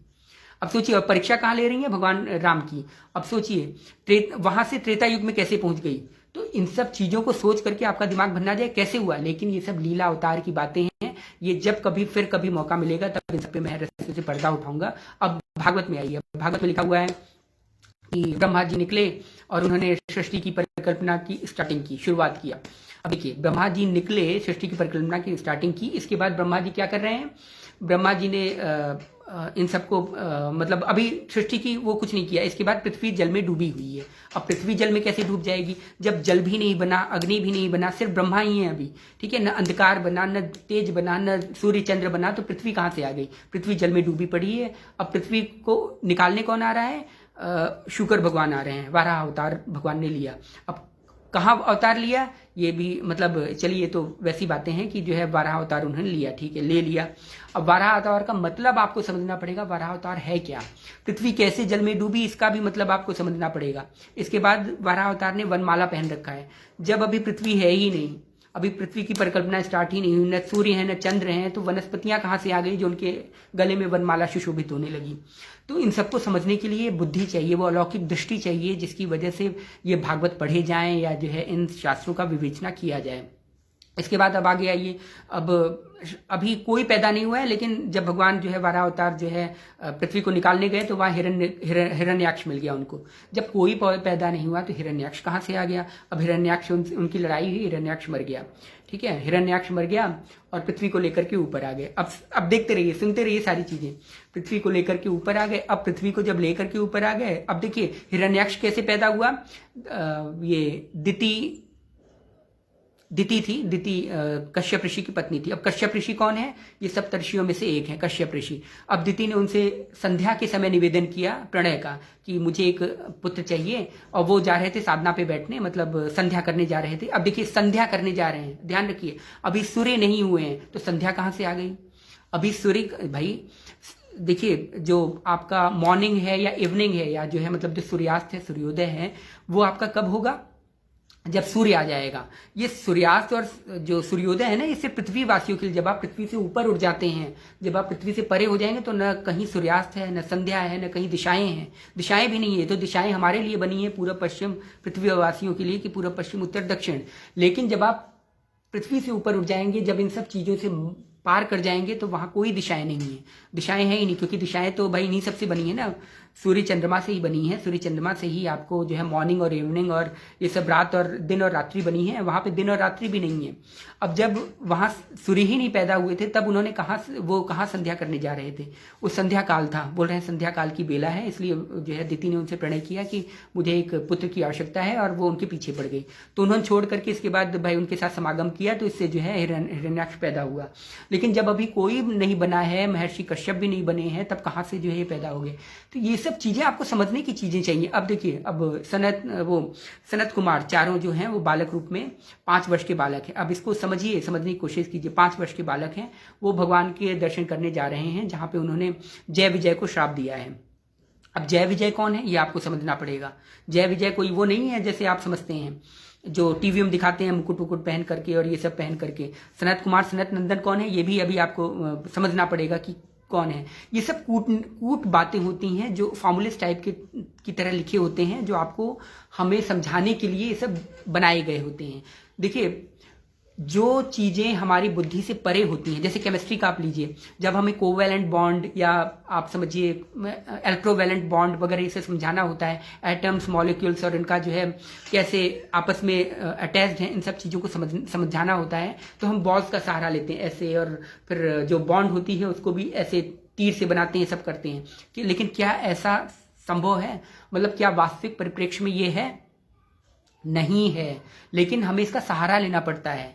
ठीक है, इन सब मानवीकरण करना पड़ता है। तो जो चीजें हम हमारी बुद्धि से परे की चीजें हैं उनको समझाने के उद्देश्य से तरह तरह के मानवीकरण किए जाते हैं कि ब्रह्मा के 4 मुख हैं, ऐसे हैं, लेकिन वो चारों मुखों का अर्थ आपको पता होना चाहिए। ब्रह्मा जी ऐसे कमल की नाल से उपजे हैं, जब जल नहीं है तो कमल कहाँ से पैदा हो गया? ठीक है, ये सब चीजें आपको समझने की चीजें हैं कि कमल कैसे पैदा हो गए। और इसके बाद वो बोल रहे हैं कि वहां पे 7वें द्वार पार करके जब संत कुमार जी गए तो वहां पे जय विजय ने उन्हें रोक दिया, 6ठे द्वार पे रोक दिया। लेकिन 6ठे द्वार पे रोक दिया, इसके बाद वहां पे भगवान की तुलसी की जो सुगंध थी वो उनके नाक में पड़ी। अब तुलसी जी कहाँ से आ गई? अभी पृथ्वी का वो नहीं हुआ है, अभी पृथ्वी बनी नहीं है, तो तुलसी कहाँ से आ गई? ठीक है, ये सब चीजें समझने की चीजें हैं, ये सब चीजें कूट चीजें हैं जिनको हमें तोड़ने की आवश्यकता है, फॉर्मुलेज। इसीलिए हमारे संत महापुरुषों ने इसको समझाने के उद्देश्य से भाष्य लिखे हैं, तरह तरह के भाष्य लिखे हैं कि भाई अब समझो, अच्छा अब नहीं तो अब समझो, अब नहीं तो अब समझो। अगर शास्त्रों को खुद के दिमाग से पढ़ेंगे, खुद की बुद्धि से पढ़ेंगे, क्योंकि बुद्धि के डिफरेंट स्तर होते हैं, डिफरेंट रूप होते हैं, कोई सात्विक का है, कोई रासिक का है, कोई तामसिक का है, सब अपनी अपनी बुद्धि से अपने अपने चीजों को व्याख्या करते हैं। आप फेसबुक पे देख लीजिए, एक चीजों के ऐसे पांडवों के विषय में तरह तरह की व्याख्याएं निकलेंगी, पांडवों ने ऐसा कर दिया था, भले वो स्टोरी शास्त्र सम्मत न हो, लेकिन इसके बाद भी स्टोरी बना करके और खूब उसको शेयर और खूब उसको वो हो रहा है कि पांडवों ने ऐसा कर दिया था, ये ऐसे कह दिए। जो है उनके पास भीष्म पितामह के पास उन्होंने कहा कि आप इसलिए जो है मारे गए क्योंकि वो अपने आप ही बनाए जा रहे हैं, मतलब अपनी अपनी बुद्धि से लोगों ने घुसेड़ करके उस चीजों का वो किया है। लेकिन इन्हीं सब चीजों को समझने के लिए संतों महापुरुषों जो इन सब चीजों से परे हों, रासिक तामसिक सात्विक गुणों से परे हों, इनका अवलंबन लिया जाता है, इनकी बुद्धि से समझा जाता है। ये तो इसकी वजह से हमें शास्त्रों को समझने की आवश्यकता है। शास्त्रों को कभी अगर खुद पढ़ेंगे तो कभी मत पढ़िए। मैं आपसे बार बार निवेदन करता हूं, आप नास्तिक बन के निकलेंगे, फिर जेएनयू वालों की तरह आप शास्त्रों को जलाएंगे, मनुस्मृति जलाएंगे। खुद कभी मत पढ़िए, उनकी विवेचना सुनिए, उन पे जो भाष्य लिखे गए उनको पढ़िए, या अपने से किसी ज्ञानी पुरुष हो उनको एक एक चीजों को लेकर के उनसे पूछिए जाकर कि इसका अर्थ क्यों, ऐसा क्यों, शास्त्रों में ये 2 विरोधी बातें क्यों लिखी हैं। ब्रह्म पुराण में तो ये लिखा है और इसका जस्ट विरोधी इसमें पद्म पुराण में ऐसा लिखा हुआ है, या इसमें ऐसा लिखा हुआ है, या इस वेद में ऐसा लिखा हुआ है, यहाँ पे तो लेकिन दूसरी चीज बता दी गई है, ये कैसे हुआ, वो कैसे हुआ। सारी चीजें जब आप धीरे धीरे जब पूछेंगे, जब धीरे धीरे जानेंगे, तब धीरे धीरे अपने हिंदुत्व के प्रति आपको, जब आप इन सब चीजों को जानेंगे तब आपको लगेगा माय गॉड, अगाध ज्ञान है, अगाध ज्ञान। फिजिक्स, केमिस्ट्री, बायोलॉजी, आपको मैथमेटिक्स से लेकर के जियोमेट्री से लेकर के एवरीथिंग इज इन और वेदास और अपने स्क्रिप्चर्स में है। आपको कहीं जाने की आवश्यकता नहीं पड़ेगी, लेकिन आप एक बार अपने वेदों शास्त्रों को मतलब कि भाष्यों को या उनमें डीप घुसने की कोशिश कीजिए। हम लोग पढ़ते कहाँ से हैं? हम लोग गूगल पे सर्च कर लेंगे, ठीक है, हम लोग उस पे सर्च कर लेंगे, क्या नाम है, किसी फेसबुक की या जो लेखक होते हैं उनसे सर्च कर लेते हैं कि उन्होंने क्या लिखा है, इन्होंने ऐसा लिखा है, फिर वही आकर के हम दूसरों पे चेपते हैं कि नहीं ऐसा था, राधा जी तो कोई थी ही नहीं, राधा कोई तत्व नहीं है, और बस कृष्ण चक्रधारी सुदर्शन थे और उनकी बस रुक्मणी जी थी। मतलब ये सब जिन्होंने न ब्रह्म उपनिषद पढ़ा है, न राधे उपनिषद पढ़ा है, न ब्रह्म वैवर्त पुराण पढ़ा है, न पद्म पुराण पढ़ा है, वो क्या जाने राधा कौन सा तत्व है, वो क्या जाने। जिन्होंने अपने जगत गुरुओं को नहीं पढ़ा, न जगत गुरु शंकराचार्य को, न जगत गुरु निम्बार्काचार्य को, न जगत गुरु माधवाचार्य को, इन सबको किसी को नहीं, न जगत गुरु पालू महाराज को, किसी को नहीं पढ़ा, तो आप बताइए कैसे कोई उनसे आशा कर सकता है कि ये लोग जो है राधा तत्व का विवेचन कर लेंगे या राधा तत्व के विषय में जान लेंगे। अभी कुछ कई सारे मूढ़ प्रवृत्ति के लोग आ जाते हैं, बोलते हैं राधा तत्व की कोई चीज नहीं है। तो ये सब मूर्खतावश बातें हैं, जिन्होंने अज्ञान, जिन्होंने कभी कुछ नहीं पढ़ा लिखा होता, बस एक अंकुर आर्य है उसकी बातें सुन करके कि उसने बोल दिया कि राधा कोई नहीं था, सब रीतिकाल के कवियों ने ले आकर के बनाया। रीतिकाल कब आया था? अभी 200-300 वर्ष पहले, ठीक है, या आप समझिए 500-300 वर्ष के बीच में रहा रीतिकाल। इसके बीच में और इससे पहले की जितनी प्राप्य पुस्तकें हैं आप देख लीजिए, 5000 वर्ष पहले की पुस्तकें हैं, 1500 वर्ष पहले बहुत सारी पुस्तकें लिखी गई हैं जिसमें राधा का इतना सुंदर निरूपण है कि राधा है क्या, और उनको कह दिया जाता है, आजकल के जो नए आए हैं ये फेसबुक या यूट्यूबर्स ये बोल देते हैं राधा कोई तत्व नहीं है, राधा का कोई वो ही नहीं है, राधा को इन लोगों ने बना दिया कि हिंदू धर्म को विखंडित करने का। अरे मूर्खता की भी एक पराकाष्ठा होती है। खैर, हम जिस उस पे आते हैं, मेरा टॉपिक था तीर्थ स्थानों पर।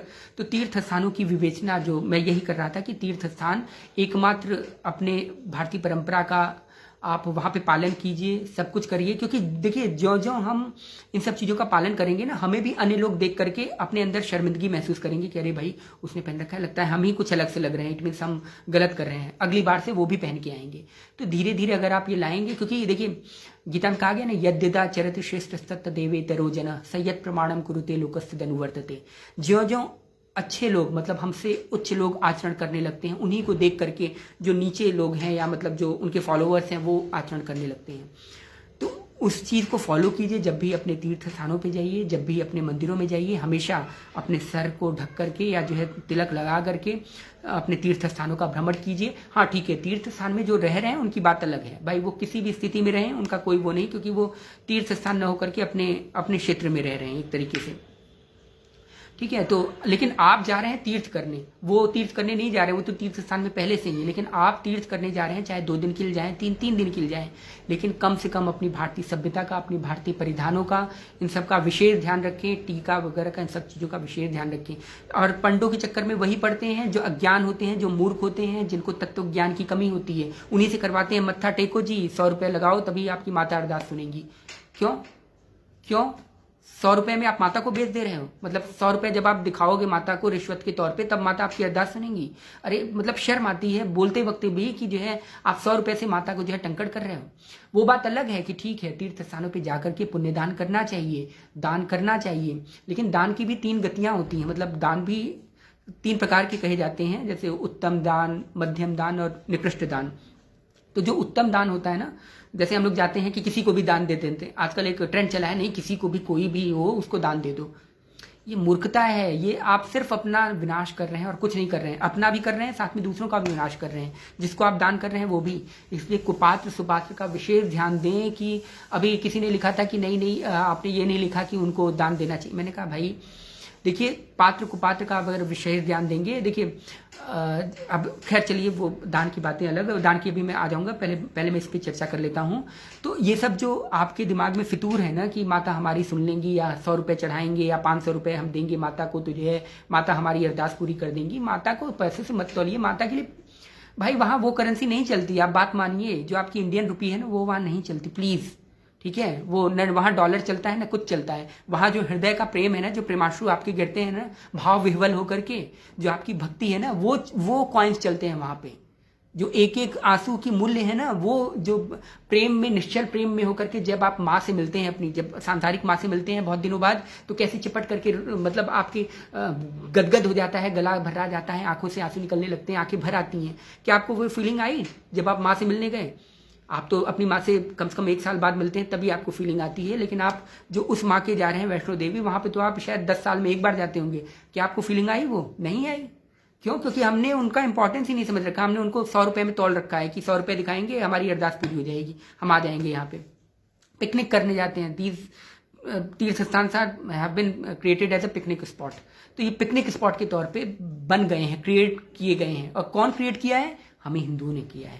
हम किसी और दूसरों को दोष नहीं दे सकते। जो आज सरकार जो है बोल रही है कि हम टूरिस्ट की तरह इसे डेवलप कर रहे हैं, टूरिस्ट प्लेस की तरह डेवलप कर रहे हैं, ये टूरिस्ट प्लेस जो शब्द हमने दिया है ना, ये हमने दिया है। मजाल हो कि हज को कोई बोल दे टूरिस्ट प्लेस है, मजाल हो कोई बोल दे, सर कट जाएगा उसका। लेकिन हमारे यहाँ यही बोल बोल के, और हम हिंदू जय हो करके बड़ा खुश हैं कि हमारे धर्म स्थानों को टूरिस्ट प्लेस बोल दिया गया, अब बहुत अच्छा लगेगा और जो है टूरिस्ट खूब जाएंगे, अच्छी तरह बना दिया गया। लेकिन उनकी हिम्मत कैसे पड़ी उसे टूरिस्ट प्लेस बोले की? उसको तीर्थ स्थान को तीर्थ स्थान रहने दीजिए, उसको तीर्थ स्थान ही रहने दीजिए। आपसे बार बार विनती है, तीर्थ स्थानों की महत्ता को समझिए और किसी भी पंडे पुंडे के चक्कर में मत पड़िए। हाँ, आपको दान देना हो अपने मन से आप दान दीजिए, क्योंकि तीर्थ स्थानों का दान विशेष दान होता है। और दान उनको दीजिए जो भगवत प्राप्त महापुरुष हों, जिनकी आस्था भगवान में हो। देखिए मैंने अभी आपको बताया, दान के 3 तरह के स्वरूप होते हैं। पहला होता है उत्तम दान, मध्यम दान, निकृष्ट दान। उत्तम दान वो होता है जो हम भगवत विषयक चीज़ों को दे रहे हैं। मान लिया मंदिर बनाने में। उस मंदिर से क्या होगा? मंदिर से करोड़ों लोगों का लाभ होगा। लोग आएंगे, अपने आत्म कल्याण की बात सोचेंगे। जितने समय मंदिर आ रहे हैं उतने समय वो सांसारिक चिंतन से दूर रहेंगे, उतने समय वो पाप से दूर रहेंगे। तो वो मंदिर में अगर हम दान दे रहे हैं तो वो जो है उत्तम दान कहा जाता है। या किसी संत महापुरुष या साधु को दान दे रहे हैं, इसीलिए पहले एक विधान बना दिया गया था कि दान लेने का अधिकारी से ब्राह्मणों को दान दीजिए। क्यों? आजकल के ब्राह्मण नहीं, प्लीज मैं आपसे बार बार निवेदन करता हूँ, आजकल के ब्राह्मण नहीं, ये जो टाइटल लगा के घूम रहे हैं ऐसे ब्राह्मण का एक शुद्ध यूज होता है, उनकी गरिमा होती है। वो ब्राह्मण जिन्होंने जो ब्रह्म के पथ पर चल चुके हों, जिनका और कोई मतलब नहीं हो, उनका मेन काम यही है कि उनको ब्रह्म की आराधना करनी है, उनको अपना आत्म कल्याण करना है। अगर वो आत्म कल्याण करेंगे, वो 50 लोगों का आत्म कल्याण करेंगे। जो 50 लोगों का आत्म कल्याण करेंगे वो और 50 लोगों का आत्म कल्याण करेंगे। वो जो कल्याण विषयक संबंधी है, कल्याण मतलब क्या? दुख से निवृत्ति हो जाना, आनंद की प्राप्ति हो जाना। और वो आनंद की प्राप्ति कैसे होगी? वो उसी से मिलने पर होगी, मतलब उसी की प्राप्ति के बाद ही संभव है। मतलब जब हम धीरे धीरे ज्ञान की तरफ बढ़ते हैं, ज्ञान का प्रकाश अपने अंदर आता जाता है, तो उन लोगों को दान देना उत्तम दान कहा गया है। इसलिए साधु सन्यासी उन लोगों को दान देना उत्तम दान कहा गया है। और जो मध्यम दान होता है वो दान होता है, आप समझिए जैसे भूखे लोगों को खिला दिया खाना, कोई भी भूखा हो, इन लोगों को खाना खिला दिया, या इन सबको वो कर दिया, या वस्त्र दान दे दिया। ऐसे लोगों को, मतलब जो भगवत संबंधी क्षेत्रों से अलग होकर के जो वैसे होते हैं, उनको मध्यम दान कहा जाता है। और जिसमें कीर्ति और यश की संभावना है, मतलब उनको ये फीलिंग हो कि हम अपने आत्म कल्याण के लिए नहीं, अपनी कीर्ति और यश के लिए। आपने देखा होगा ना, मंदिरों में या तीर्थ स्थानों पे लोगों ने पत्थरों पे नाम गुदवाया होता है सीढ़ियों पर कि फला देवी, कैलाशा देवी ने इस मंदिर पे इतने ये पत्थर दान किया था, और टांग दिया होता है। वो क्या होता है? वो मध्यम कोटि का दान होता है। वो अपना सारा पुण्य यहीं पे खत्म कर देते हैं और ऊपर कुछ नहीं लेके जाते हैं, वो पत्थर का पत्थर वहीं रह जाता है। ठीक है, तो वो होता है मध्यम दान, जिसमें यश और कीर्ति की चाह हो, उसके कारण जो दान दिया जा रहा है उसे बोलते हैं मध्यम दान। और निकृष्ट दान वो होता है जो किसी को भी दान दे दिया जाए। वो भूखा है, अरे दान दे दो, वो दान। ठीक है, उसको ये नहीं देखा कि वो बलात्कारी था, ठीक है, अभी किसी का बलात्कार किया है और तब आकर के मांग रहा है, और तुमने तो दे दिया उसे, और अभी ठीक है उसने जो है वो किया, अब उसका पाप का आधा भागीदार तुम बने। ठीक है, वो किसी का हत्यारा है, वो दूसरों को गालियां देता है, वो जाकर के अपनी पत्नी को मारता है शराब पी करके। ठीक है, उसको तुमने दान दे दिया। अब क्या होगा? जो उसकी पत्नी का बिलखन या मार से उसकी परिवार बर्बाद हो रहा है, आधा पाप तुम्हें लगेगा, मतलब तुम्हारे सर पे जा रहा है। मतलब गए थे तुम पाप करने और पुण्य करने, और पाप कमा के आ रहे हो। ये निकृष्ट दान कहा जाता है। तो इसलिए सुपात्र कुपात्र देखिए, कभी दान मत कीजिए, लेकिन तीर्थ स्थानों पे आप दान कीजिए ये देख करके कि हाँ कोई साधु है जिन्होंने अपना घर बार त्याग दिया है, सिर्फ भगवान के निमित्त त्याग दिया है, आत्म कल्याण के लिए त्याग दिया है, जिनका और कोई सहारा नहीं है, आप उनको दान दीजिए, सबसे उत्तम दान माना जाएगा। ठीक है, और पंडों वंडों को इसलिए पंडों को क्या दान दीजिए? हाँ ठीक है, मंदिरों में आप दान दे दीजिए, लेकिन अपने उसके अनुरूप। हाँ, लेकिन अगर कोई आपसे वो कह रहा है कि आप ये चढ़ाओ और वो करो और इस जरूरी है, जरूर चढ़ाओ, नहीं तो आपको दर्शन नहीं होंगे या आपको प्रसाद नहीं मिलेगा, बोल दो नहीं हमें दर्शन नहीं करने। ऐसे दर्शन हमें नहीं चाहिए। हम यहाँ पैसे दे करके दर्शन नहीं करने हैं, हमें सीधे सीधे दर्शन करने हैं भगवान के। हमारे नेत्र हैं, तुम नेत्र नहीं दोगे, मतलब तुम कोई ऐसा थोड़ी है कि संजय की तरह दिव्य दृष्टि तुम दे दोगे और हम तब दर्शन करेंगे भगवान के। जो तुम दर्शन कर रहे हो वही हम भी दर्शन कर रहे हैं। हो सकता है तुमसे अच्छा दर्शन करें, क्योंकि तुम तो वहां बैठे हो, तुम्हारे लिए वो बस पत्थर की तरह ही है। लेकिन हम जो दूर से आए हैं, हमारे अंदर तो भाव विह्वलता है कि अरे हम पहली बार आ रहे हैं, ठाकुर जी कैसे होंगे, या देखिए कैसे होंगे। पर्दा खुलता है तो हम बड़े भाव विभोर होकर के जो है नजरें नहीं हटती, तो उसका जो है वो अलग पड़ता है। तो इसलिए दान भी अगर दें तो बिल्कुल सुपात्र कुपात्र ध्यान दे करके दें। ऐसा ना हो कि आप किसी अशक्त था कोई पुरुष, आपने उसको दे दिया दान और वो सशक्त बन करके उसने किसी की हत्या कर दी, किसी का बलात्कार कर दिया, तो उसका खामियाजा आपको ही भुगतना पड़ेगा। या उसने दारू पी लिया, उसका खामियाजा आपको भुगतना पड़ेगा। आपने बच्चा समझ के उसके बोल दिया, वो जा करके वहां नशा कर रहा है, तो उसका खामियाजा आपको भुगतना पड़ेगा। आपने उस बच्चे को बिगाड़ा है, आपने उसको नशे की चीजें दी हैं, आपको समाज को बिगाड़ने का पूरा श्रेय आपको जाता है, उसका पूरा पाप का श्रेय का भागीदार आप बनेंगे। इसलिए ध्यान दे करके कि कौन सा पुरुष या कौन सी स्त्री या कौन सा कोई व्यक्ति किस हिसाब से, किस सात्विक बुद्धि का है, राजसिक बुद्धि का है, तामसिक बुद्धि का है, किसको दान जा रहा है, वो सब देख करके आप पात्र कुपात्र का ध्यान दे करके उसको करें। बाकी का पंडों के चक्कर में कभी मत पड़िएगा कि हमारी मनोकामना पूरी करेगा, कहीं कुछ कोई मनोकामना नहीं पूरी कर पाएगा। मैं बार बार बोल रहा हूँ, वो वही लोग फंसते हैं पंडों के चक्कर में, और वो डरते हैं कि अरे हाँ, उन्होंने पंडित ने बोल दिया कि अरे भगवान की जो है अब हमारी ये मनोकामना नहीं पूरी होगी, जाओ तुम्हें राधा रानी श्राप दे देंगी। भगवान कभी श्राप नहीं देते, ये बात ध्यान रखिए। भगवान श्राप और इन सब से परे हैं, कोसों दूर हैं। श्राप आप कोई कुछ नहीं दे सकता, श्राप आपकी छोटी मोटी चीजें हैं। भगवान न किसी का अनिष्ट करते हैं, न किसी का कुछ करते हैं, वो सिर्फ हित की ही बात करते हैं, लोगों का कल्याण करते हैं। किसी भी ये इनके इन प्रकार उनका एक ही उद्देश्य होता है, जीवों का कल्याण। चाहे संत महापुरुष हो चाहे भगवान हो, उनका एक ही वो रहेगा। आप चाहे उनको गोली मार दें, चाहे कुछ भी कर दें, भगवान का आप कुछ भी कर दें, लेकिन भगवान के हमेशा दिमाग में ऐसा नहीं होगा कि जो है आपने उसने जो है जाकर के भगवान की प्रशंसा कर दी, जय हो जय हो जय हो करके, और भगवान ने उसका जो उसको पुत्र दे दिया, और उसने जाकर के भगवान को गालियां दे दी तो भगवान ने उसको पुत्र नहीं दिया। ऐसा नहीं होता। पुत्र शुत्र जो भी है सब अपने अपने कर्मों के हिसाब से मिलते हैं, सब अपने उसके हिसाब से मिलते हैं। पुत्र पुत्री तो बड़ी घिनौनी चीज़ है, मतलब सांसारिक चीज़ें हैं ये सब। तो कुत्ता बिल्ली भी पैदा कर लेते हैं, मच्छर सूअर ये भी पैदा कर लेते हैं, इसमें कोई बड़ी बात नहीं है। तो जो चीज़ भगवान से मांगनी चाहिए, भगवान के पास आप जा रहे हैं, शुद्ध तत्व मांगने जा रहे हैं, तो शुद्ध तत्व की कामना से जाएं। कभी वैसी कामना, सांसारिक कामना लेकर के न जाएं, क्योंकि भगवान संसार के नहीं है, ध्यान रखिएगा। भगवान संसार से परे की चीज है। सांसारिक कामनाओं की करनी है तो आप अंबानी के पास जाइए, या छोटे मोटे जो ऊद बिलाव हैं उनके पास जाइए, वो आपको सांसारिक चीजें दे देंगे, वो आपको संसार के विषय वासना में घोल करके वहीं आपको रख देंगे। लेकिन अगर जो सही संत महापुरुष होगा तो वो आपको कभी संसार नहीं देगा, ध्यान रखिएगा। संत महापुरुष कभी संसार नहीं देगा, ना भगवान संसार देंगे। भगवान सिर्फ और सिर्फ ऐसी चीजें देंगे जिससे आपका कल्याण हो सके, जिससे आपकी आत्मिक कल्याण हो सके। मतलब जो मानव देह आपने प्राप्त किया है, जो वो ज्ञान आपको प्रदान करके, उस ज्ञान से जो आप साधना करके अपना मानव कल्याण कर लें, इसके लिए आप तीर्थ स्थानों में जाएं, इसके लिए आप भगवान से प्रार्थना करें, इसके लिए आप संत महापुरुषों से प्रार्थना करें। इसलिए न प्रार्थना करें कि हमें जो है ये सांसारिक विषय दे दो, हमें गाड़ी दे दो, बंगला दे दो, बग्घी दे दो, या बच्चों की चीज़ें दे दो। इन सब चीज़ों को अगर आप प्राप्त करेंगे या कामना करेंगे तो आपकी गति जो है अधोगति ही होगी, क्योंकि भगवान कोई कुछ चीज़ नहीं देता। आप अपना ही पुण्य नष्ट करके अपनी चीज़ें ले रहे हैं। मतलब ठीक है, जैसे आपके जितने बैंक में बैलेंस है उसी में से भगवान सब निकाल करके आपको देते हैं। आपको लगता है कि वाह वाह भगवान कहीं कुछ नहीं देता। कर्म का अत्यंता भाव नहीं होता। कर्म energy can neither be created not be destroyed, it can only be transform into one form to another. ठीक है, तो ये रहता है। आपका जो भी पुण्य कर्म किया है वही भगवान पिछले का ला करके वही आपको दे देते हैं, करो। लेकिन जो बाकी का जो पाप का रह गया ना, वो अथाह सागर ले आकर के फिर पटकेंगे। जैसे कई लोगों के पुत्र नहीं होता तो क्या करते हैं, अडॉप्ट कर लेते हैं। अरे भाई, जब आपके भाग्य में पुत्र नहीं, क्यों अडॉप्ट कर रहे हो?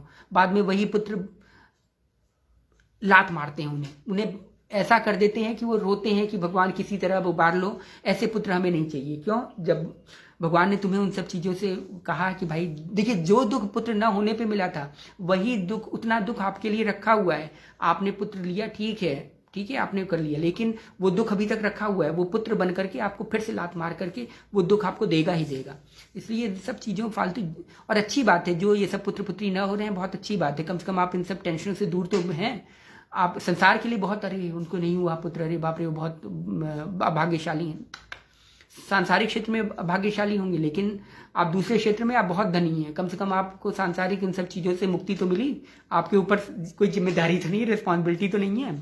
तो इन सब चीज़ों को ध्यान दे करके आप प्लीज़ किसी भी कीमत पे इन सब चीज़ों से बचिए, और पंडों के चक्कर में न पड़ करके सही महापुरुषों, सही तत्व पुरुषों के सामने जा करके उनको दान दीजिए, उनसे निवेदन करिए, प्रणिपातेन प्रश्न सेवया करिए। ठीक है, उनसे प्रश्न करिए, उनकी सेवा करिए, उनसे ज्ञान प्राप्त करिए, ज्ञान प्राप्त करके अपना कल्याण करिए। बाकी का अब मैं कमेंट्स कुछ पढ़ लेता हूँ, क्योंकि बहुत टाइम हो गया। आप भी सोच रहे होंगे कि ये बकबका रहा है, कब से जा नहीं रहा है। तो अजय तिवारी जी स्क्रीन पर नीचे, अच्छा ये तो बहुत पहले का है। खैर, अब मैं आता हूँ। कैलाश शर्मा जी, आपकी बार आपके संग जाएंगे हम। कैलाश शर्मा जी, मैं तो अपने घर वालों के साथ नहीं जाता। मैं आपको आप मेरे साथ कैसे जाएंगे? मैं अपनी वाइफ के साथ तक, अपने बच्चों के जब खुद जाता हूँ साधना करने, तब मैं किसी को नहीं लेके जाता। और जब वैसे जाता हूँ, हाँ ठीक है, उन लोगों के लिए स्पेशल करता हूँ तब उनको साथ लेकर के जाता हूँ। वैसे तो मैं अकेले ही पसंद करता हूँ किसी भी तीर्थ स्थान में अकेले जाना, क्योंकि अकेले में जो रस है, जो आप बैठ करके भगवान का ध्यान कर सकते हैं, भगवान का रूप ध्यान कर सकते हैं, भगवान के रस के आनंद में खो सकते हैं, वो आपको परिवार के साथ नहीं मिलेगा। आपके पिताजी हैं, आपकी माता जी हैं और आपके ये हैं, आप उनके साथ तीर्थ करने आए, कहीं आपको पता है आपकी रिस्पॉन्सिबिलिटी इतनी बढ़ जाती है, अरे देखो वो उधर न चल जाए, अरे उनको खाना, उनको भूख लगी, अरे उनको चोट लग गई, उनको प्यास लग, आप इन्हीं सब चीज़ों में रह जाएंगे तीर्थ स्थानों में। इसके अलावा आप कुछ नहीं कर पाएंगे अपने मन मर्जी की। आप पता लगेगा आपका रूप ध्यान बन रहा है कि भगवान आ रहे हैं, लीला क्षेत्र में आप प्रवेश कर रहे हैं, तब तक उधर बच्चा चिल्लाया पापा ये कर दो, अब पता लग, चलो वहाँ से निकलो और गए काम से। पापा मुझे ये चाहिए, पापा मुझे ये टॉय दिलवा दो, तो पापा उसी पापी में ही रह जाते हैं। तो इन सब चीज़ों से बचिए कि तीर्थ स्थानों पे हो सके तो मतलब टूर पूर न बना के जाएं, अकेले जाएं, बिल्कुल निश्चेष्ट होकर के अपना चिंतन अनुकूल रखें भगवान के और संसार के प्रतिकूल रखें, उस तरह करके जाएं। किसी कोई टूर वूर मतलब काफ़ी भीड़ भाड़ भड़कर न लेके जाएं। हाँ, कुछ अलग पर्सन हो जिनसे आपके साथ ट्यूनिंग बैठती हो, जो सात्विक विचार के हों, जो मतलब आपके अंदर जो भाव आ रहे हैं, जो भाव भगवान के प्रति आ रहे हैं, उसको देख करके वो अचंभित न हो या बार बार देखे ना आपको, या जिसके सामने आपको भाव न छुपाना पड़े, आप उसके साथ जाएं तो बहुत अच्छा है। उसका भी भाव बनेगा, आपका भी भाव बनेगा। या अगर वो जिज्ञासु भाव का है, आपसे कुछ मतलब लेना चाह रहा है, मिलना चाह रहा है, तब उसके साथ जाएं, आप उसके साथ जो है आनंदित भी होंगे और आपकी ज्ञान की बातें बढ़ेगी। वैसे मेरा तो मानना है कि अकेले ही जाएं, मौन व्रत का पालन करते हुए, पूरे नियम संयम से, बस जब भी हो भगवान की कीर्तियों का ज्ञान गान करते हुए, कीर्तन करते हुए, या जो है भगवान के रूप ध्यान करते हुए, उनका नाम लेते हुए तब जाएं। बाकी का भीड़ भड़का लेके जाएंगे तो तीर्थ स्थान नहीं, वो एक तरीके से टूरिस्ट स्पॉट ही बन जाएगा।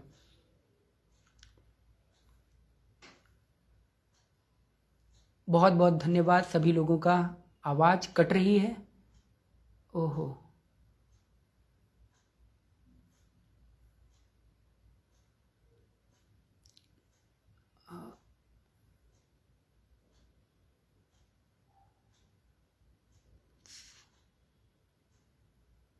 काफ़ी लोगों ने कहा आवाज़ मेरी कट रही है, आई डोंट नो, सॉरी, मैंने देखा नहीं, मैं तो अपने आवेश में था और बोलता ही गया। विवेक आस्तिक, शादी के बैंड बाजा से दूर हटकर ये अमृतवाणी सुन रहा हूँ। अच्छा हाँ, तो शादी में गए हो, हाँ ठीक है। अरे बहुत बहुत धन्यवाद भाई, इतना मतलब मुझे स्पेशल फील कराने के लिए। और बाकी का राष्ट्रीय रक्षक करोड़ों हैं, किंतु फिर भी राष्ट्र की रक्षा नहीं हो पा रही है। जिस दिन धर्म रक्षक बन जाएंगे, राष्ट्र और धर्म दोनों की रक्षा कर पाने। बिल्कुल एक्यूरेट बात है अमित तिवारी जी, बहुत सही आपने बात कही कि राष्ट्रीय रक्षक करोड़ों हैं, किंतु फिर भी राष्ट्र की रक्षा नहीं हो रही। लेकिन जिस दिन हम धर्म रक्षक बन जाएंगे, उस दिन राष्ट्र और धर्म दोनों की रक्षा हो जाएगी, क्योंकि धर्म ही हमें सिखाता है कि राष्ट्र की रक्षा हमें कैसे करनी है। हम उसमें से गलत चीज़ों को लेकर के चल रहे हैं कि राष्ट्र रक्षा करनी है। राष्ट्र रक्षा नहीं, जिस दिन हम धर्म रक्षा करने लगेंगे, उस दिन राष्ट्र की रक्षा से लेकर के सारी जितनी बीमारियां हैं सब खत्म हो जाएंगी। कहीं न चोरी होगी, न पाप होगी, न अनाचार होगा, कहीं कुछ नहीं। जितने आज चीज़ें बन रही हैं या जितने हम चीज़ें देख रहे हैं, दुख मिल रहा है, वो सिर्फ धर्म रक्षा से ही संभव है, क्योंकि धर्म ही हमें बताता है हमारे लिए क्या सही है, क्या गलत है, हमारे लिए राष्ट्र कब सर्वोपरि है, हमारे लिए राष्ट्र की विवेचना क्या है, सब सारी चीज़ें धर्म बताता है। बहुत अच्छी बात अमित तिवारी जी ने बोला। और आपकी आवाज़ कट रही है यार, अब मैं क्या कहूँ, अब कट गई तो कट गई। बाकी अब आ रही होगी तो मेरे ख्याल से। हाँ, माता विंध्यवासिनी धाम मिर्जापुर में भी यही हालात है। बिल्कुल बिल्कुल सही बात है। विंध्यवासिनी में तो विंध्यवासिनी स्थान पे या विंध्याचल में तो बहुत बुरी स्थिति है। वहाँ पंडों ने तो मतलब नर्क बना रखा है। आपको आएंगे, सर पे ऐसे लगाएंगे हाथ, बोलेंगे इतना 151 रखो, 501 रखो, तब इसके बाद जो है सर टिकवाते हैं। तो ये कोई बात नहीं, आप पंडों के चक्कर में मत पड़िए, दूर हट जाइए। दूर से ही देवी को नमस्कार करके उनका रूप ध्यान बना करके बस एक बार आपके दिमाग में अंकित हो गई, बस निकल जाइए। बाकी का बगल में बैठ करके अपना रूप ध्यान 1 घंटे करके इसके बाद वहाँ विंध्याचल से वो करिए। किसी भी पंडे पुंडे के चक्कर में मत पड़े कि मैं तुम्हें माता के दर्शन कराता हूँ या माता तुम्हारी मनोकामना पूरी करेगी। कोई माता, कोई पिता, कोई कुछ भी मनोकामना किसी की पूरी नहीं कर सकता। अगर पूरी कर सकते तो इस संसार में कहीं दुख व्याप्त नहीं होता, ये ध्यान रखिएगा।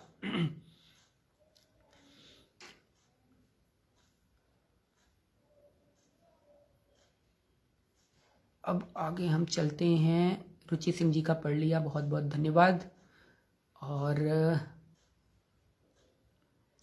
रवि रंजन मिश्रा जी, हेलो श्वेता भाई, how are you? I am fine, totally fine. You might be seeing on my screen, on your screen, sorry. केवल कृष्ण शर्मा जी ने बोला है, जब सब कुछ कर्म पर निर्भर है तो भगवान का नाम लिया जाना कितना आवश्यक है।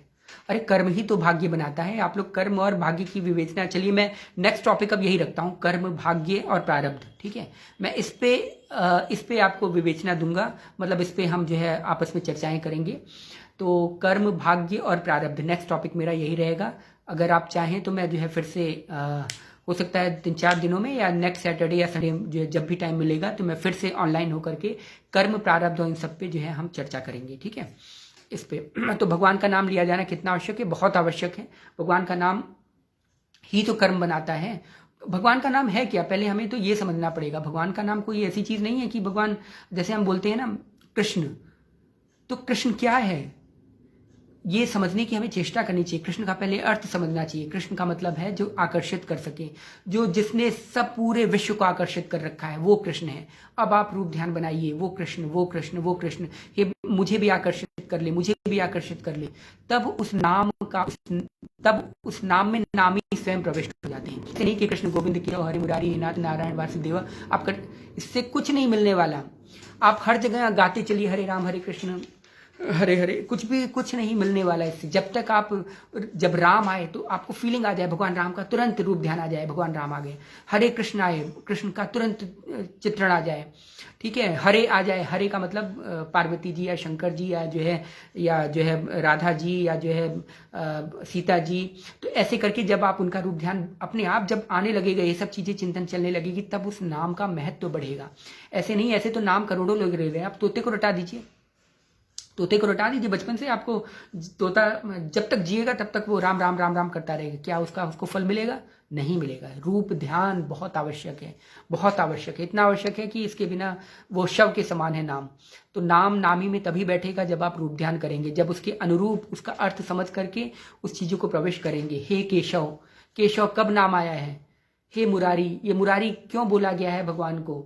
मुर नामक असुर को मारने के लिए। ये कब मारा था उन्होंने? इसका रूप ध्यान करेंगे। जब इन सब चीजों का अर्थ आपको पता होगा ना, तो जब भी आप मुरारी नाम ले लेंगे, वो सारी लीला का चित्रण आपके सामने आ जाएगा।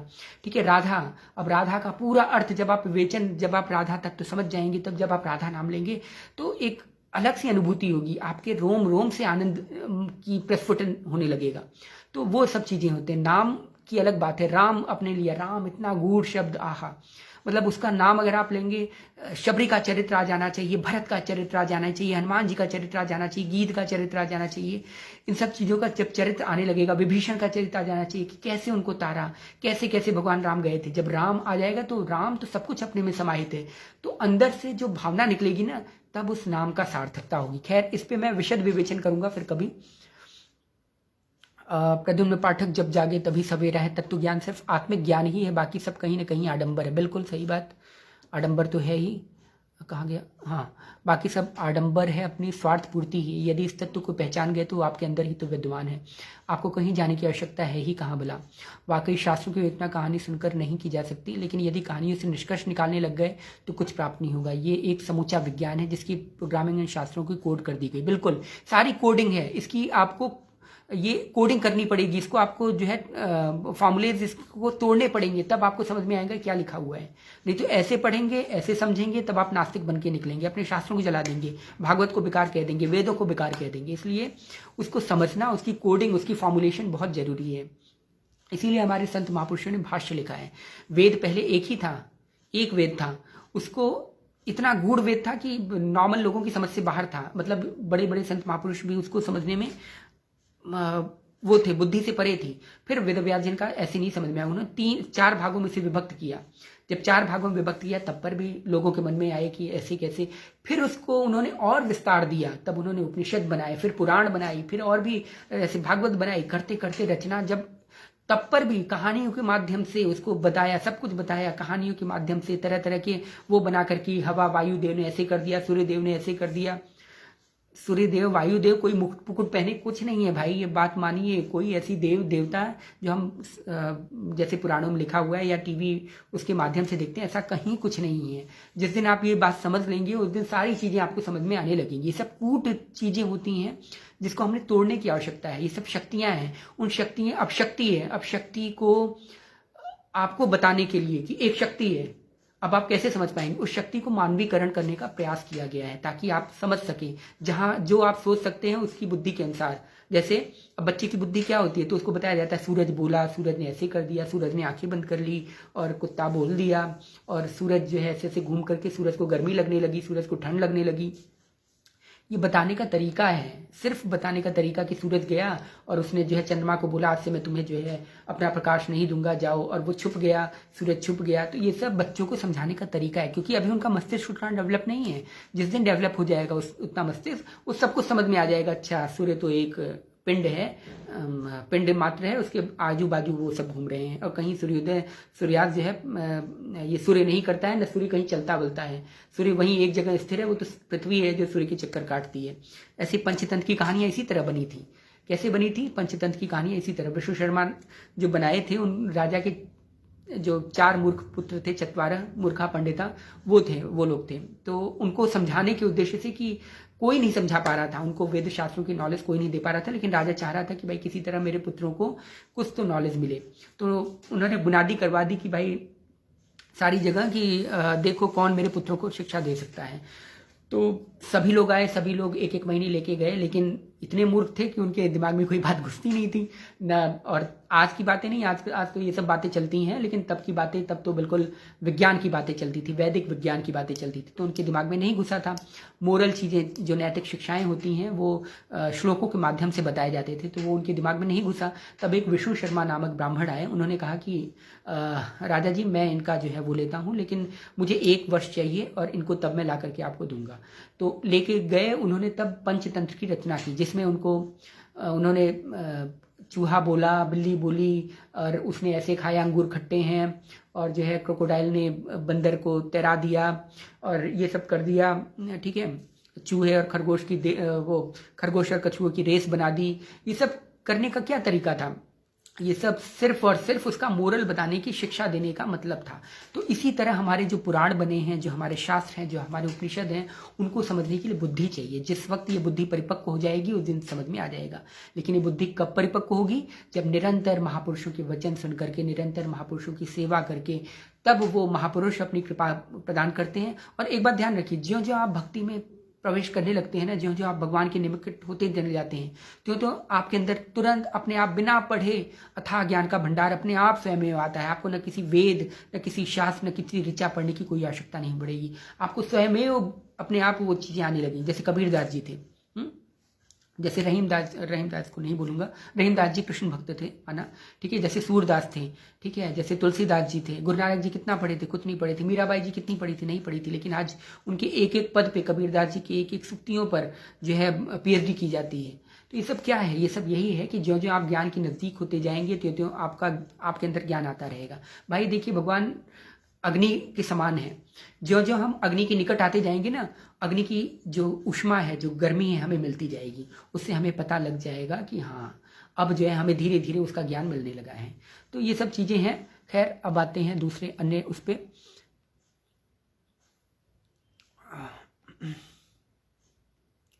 कम से कम माह में एक बार लाइव आकर के आपको सबका मार्गदर्शन करना चाहिए, अगर संभव हो सके।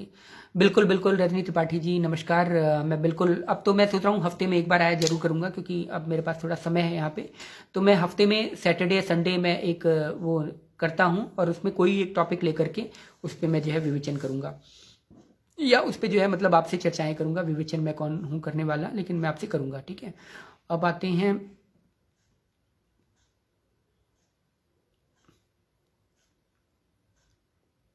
10 साल नहीं, जीवन में एक बार जाएंगे और सबको बताएंगे कि हम तीर्थ गए। सही बात है, सही बात है। ये सिर्फ तीर्थ सिर्फ लोगों को बताने के लिए किया जाता है। वहां से प्रसाद लाएंगे और सबको पूरी कॉलोनी में बांटेंगे कि हम तीर्थ गए थे, और सबको बांट देंगे। भले उस तीर्थ में उनको क्या मिला, क्या नहीं मिला, क्या भगवत प्राप्ति हुई, या भगवान से प्रेम बढ़ा, या भगवान संबंधी विषय चर्चाओं का तुमने अनुगमन किया, नहीं किया, लेकिन आकर के वहां से और एक घमंड और ऊपर से आ गया, अहंकार आ गया कि हमने तीर्थ कर लिया, और सबको प्रसाद बांट रहे हैं। प्रसाद उनका देने का वो उद्देश्य नहीं है, उनका ये जताने का उद्देश्य है कि देखो, सबको बताने का उद्देश्य है, देखो देखो हमने तीर्थ किया है, हम कितने बड़े हुए हैं। तो ये सब चीज़ें हैं संसार में। सुनील मखीचा कृपालु चंद जी, राधे राधे जी, बिल्कुल राधे राधे। संध्या मिश्रा जी ने लिखा है, परिवार वालों को भी आस रहती है, परिवार को छोड़कर कैसे जा सकते हैं। परिवार को छोड़कर कैसे जा रहे हैं, कोई परिवार को छोड़कर नहीं जा रहे हैं। हाँ, परिवार को उस हिसाब से अनुकूल अपने बना लीजिए कि वो आपके किसी भी कार्य में बाधा न डालें या भगवत संबंधी विषयक चीज़ों में बाधा न डालें, तो वो परिवार बिल्कुल सही है। अगर परिवार आपके इस चीज़ों में बाधा डाल रहा है तो वो परिवार फिर परिवार नहीं है, वो त्याज्य योग्य ही है, क्योंकि वो तो अपना समझिए नुकसान कर ही रहा है, अपना विनाश कर ही रहा है, साथ में आपको भी विनाश की ओर ढकेल रहा है। इसीलिए तुलसीदास जी ने से मीराबाई ने जब प्रश्न किया था कि प्रभु ऐसी बात है कि मुझे मेरे ससुर, मेरे मतलब पति तो चले गए हैं, मेरे ससुर और मेरी देवरानी और जितने लोग हैं कुल संप्रदाय के लोग मुझे भजन नहीं करने देते। तो तुलसीदास जी ने उनको विनय पत्रिका में बस एक चीज़ भेजा था, जाके प्रिय न राम वैदेही तजिए ताहि कोटि बैरी सम यद्यपि परम स्नेही। उन सभी को त्याग दो, शत्रु के समान, घोर शत्रु के समान त्याग दो, जो तुम्हारे आत्म कल्याणक विषय में जो भगवान से प्रीति न करवाती हैं, भगवान की प्रेम में तुम्हें रुकावट पैदा करते हैं। बस यही सुन करके, यही पत्र पा करके मीराबाई जी ने तुरंत घर छोड़ दिया और आज मीराबाई जी हैं।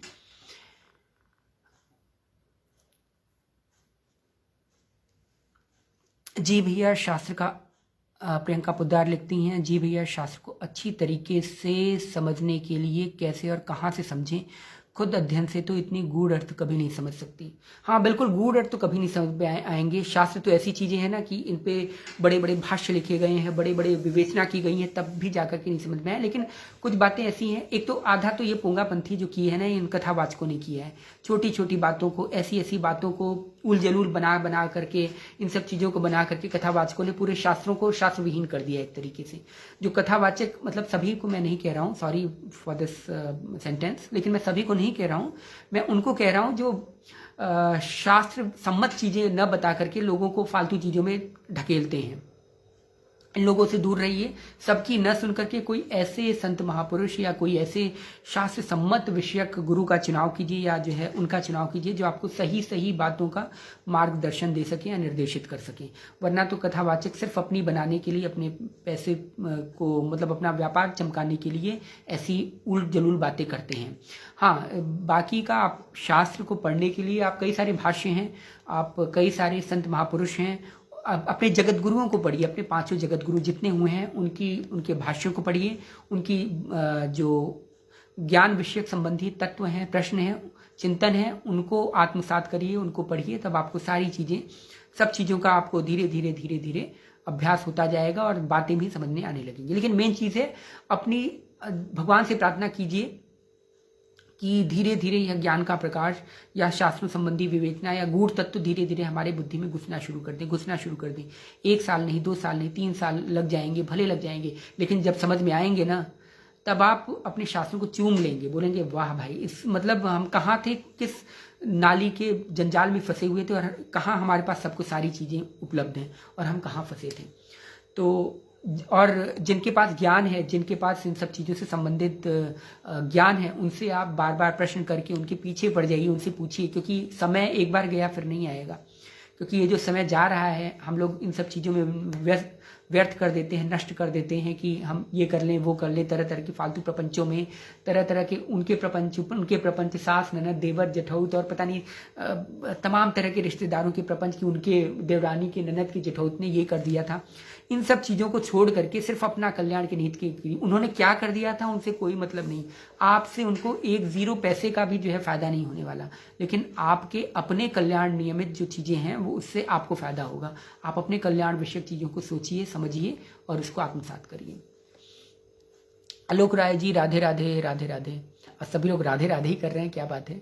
जय श्री राम कोई नहीं कर रहा भाई। देखिए, मेरे लिए सभी बराबर हैं, कृष्ण तत्व भी, राधे भी, भगवान शंकर भी, सभी लोग मेरे लिए बराबर हैं। ऐसा नहीं कि सिर्फ एक ही वही सब कुछ मेरे लिए। हाँ, मेरे जो इष्ट देव हैं, जिनसे मुझे रस मिलता है, रस संबंधी विषयक में, मैं जो है उन्हीं को ही सबसे ज़्यादा प्रणाम करता, मतलब उन्हीं को ही सबसे ज़्यादा महत्व देता। महत्व तो सबकी बराबर है, लेकिन सब एक ही हैं। तो चलिए, अब मैं सबसे विदा लेता हूँ। आप लोग भी सोच रहे होंगे, मेरे ख्याल से 1.5 घंटे हो गए और इतना समय आप लोगों का नहीं लेना चाहिए। अब मैं चलता हूँ और नेक्स्ट टॉपिक आप बता दीजिएगा मैं किस, हाँ नेक्स्ट टॉपिक अभी बता दिया गया है, कर्म भाग्य और प्रारब्ध पे मैं इस पे जो है विवेचना लेकर के बैठूंगा। आप सभी से निवेदन है, अगर आप ठीक समय पर, मैं आपको सबको पहले बता दूंगा कि कब लाइव आना है मुझे, तो जिसको जो भी प्रश्न है कर्म भाग्य विषयक, वो अपने कर्म भाग्य विषयक प्रश्न पूछ भी सकता है। ठीक है, तब तक यह प्रेम बनाए रखिए इस पेज पर भी और मेरे ऊपर भी, और तब तक के लिए हर हर महादेव, जय श्री राधे।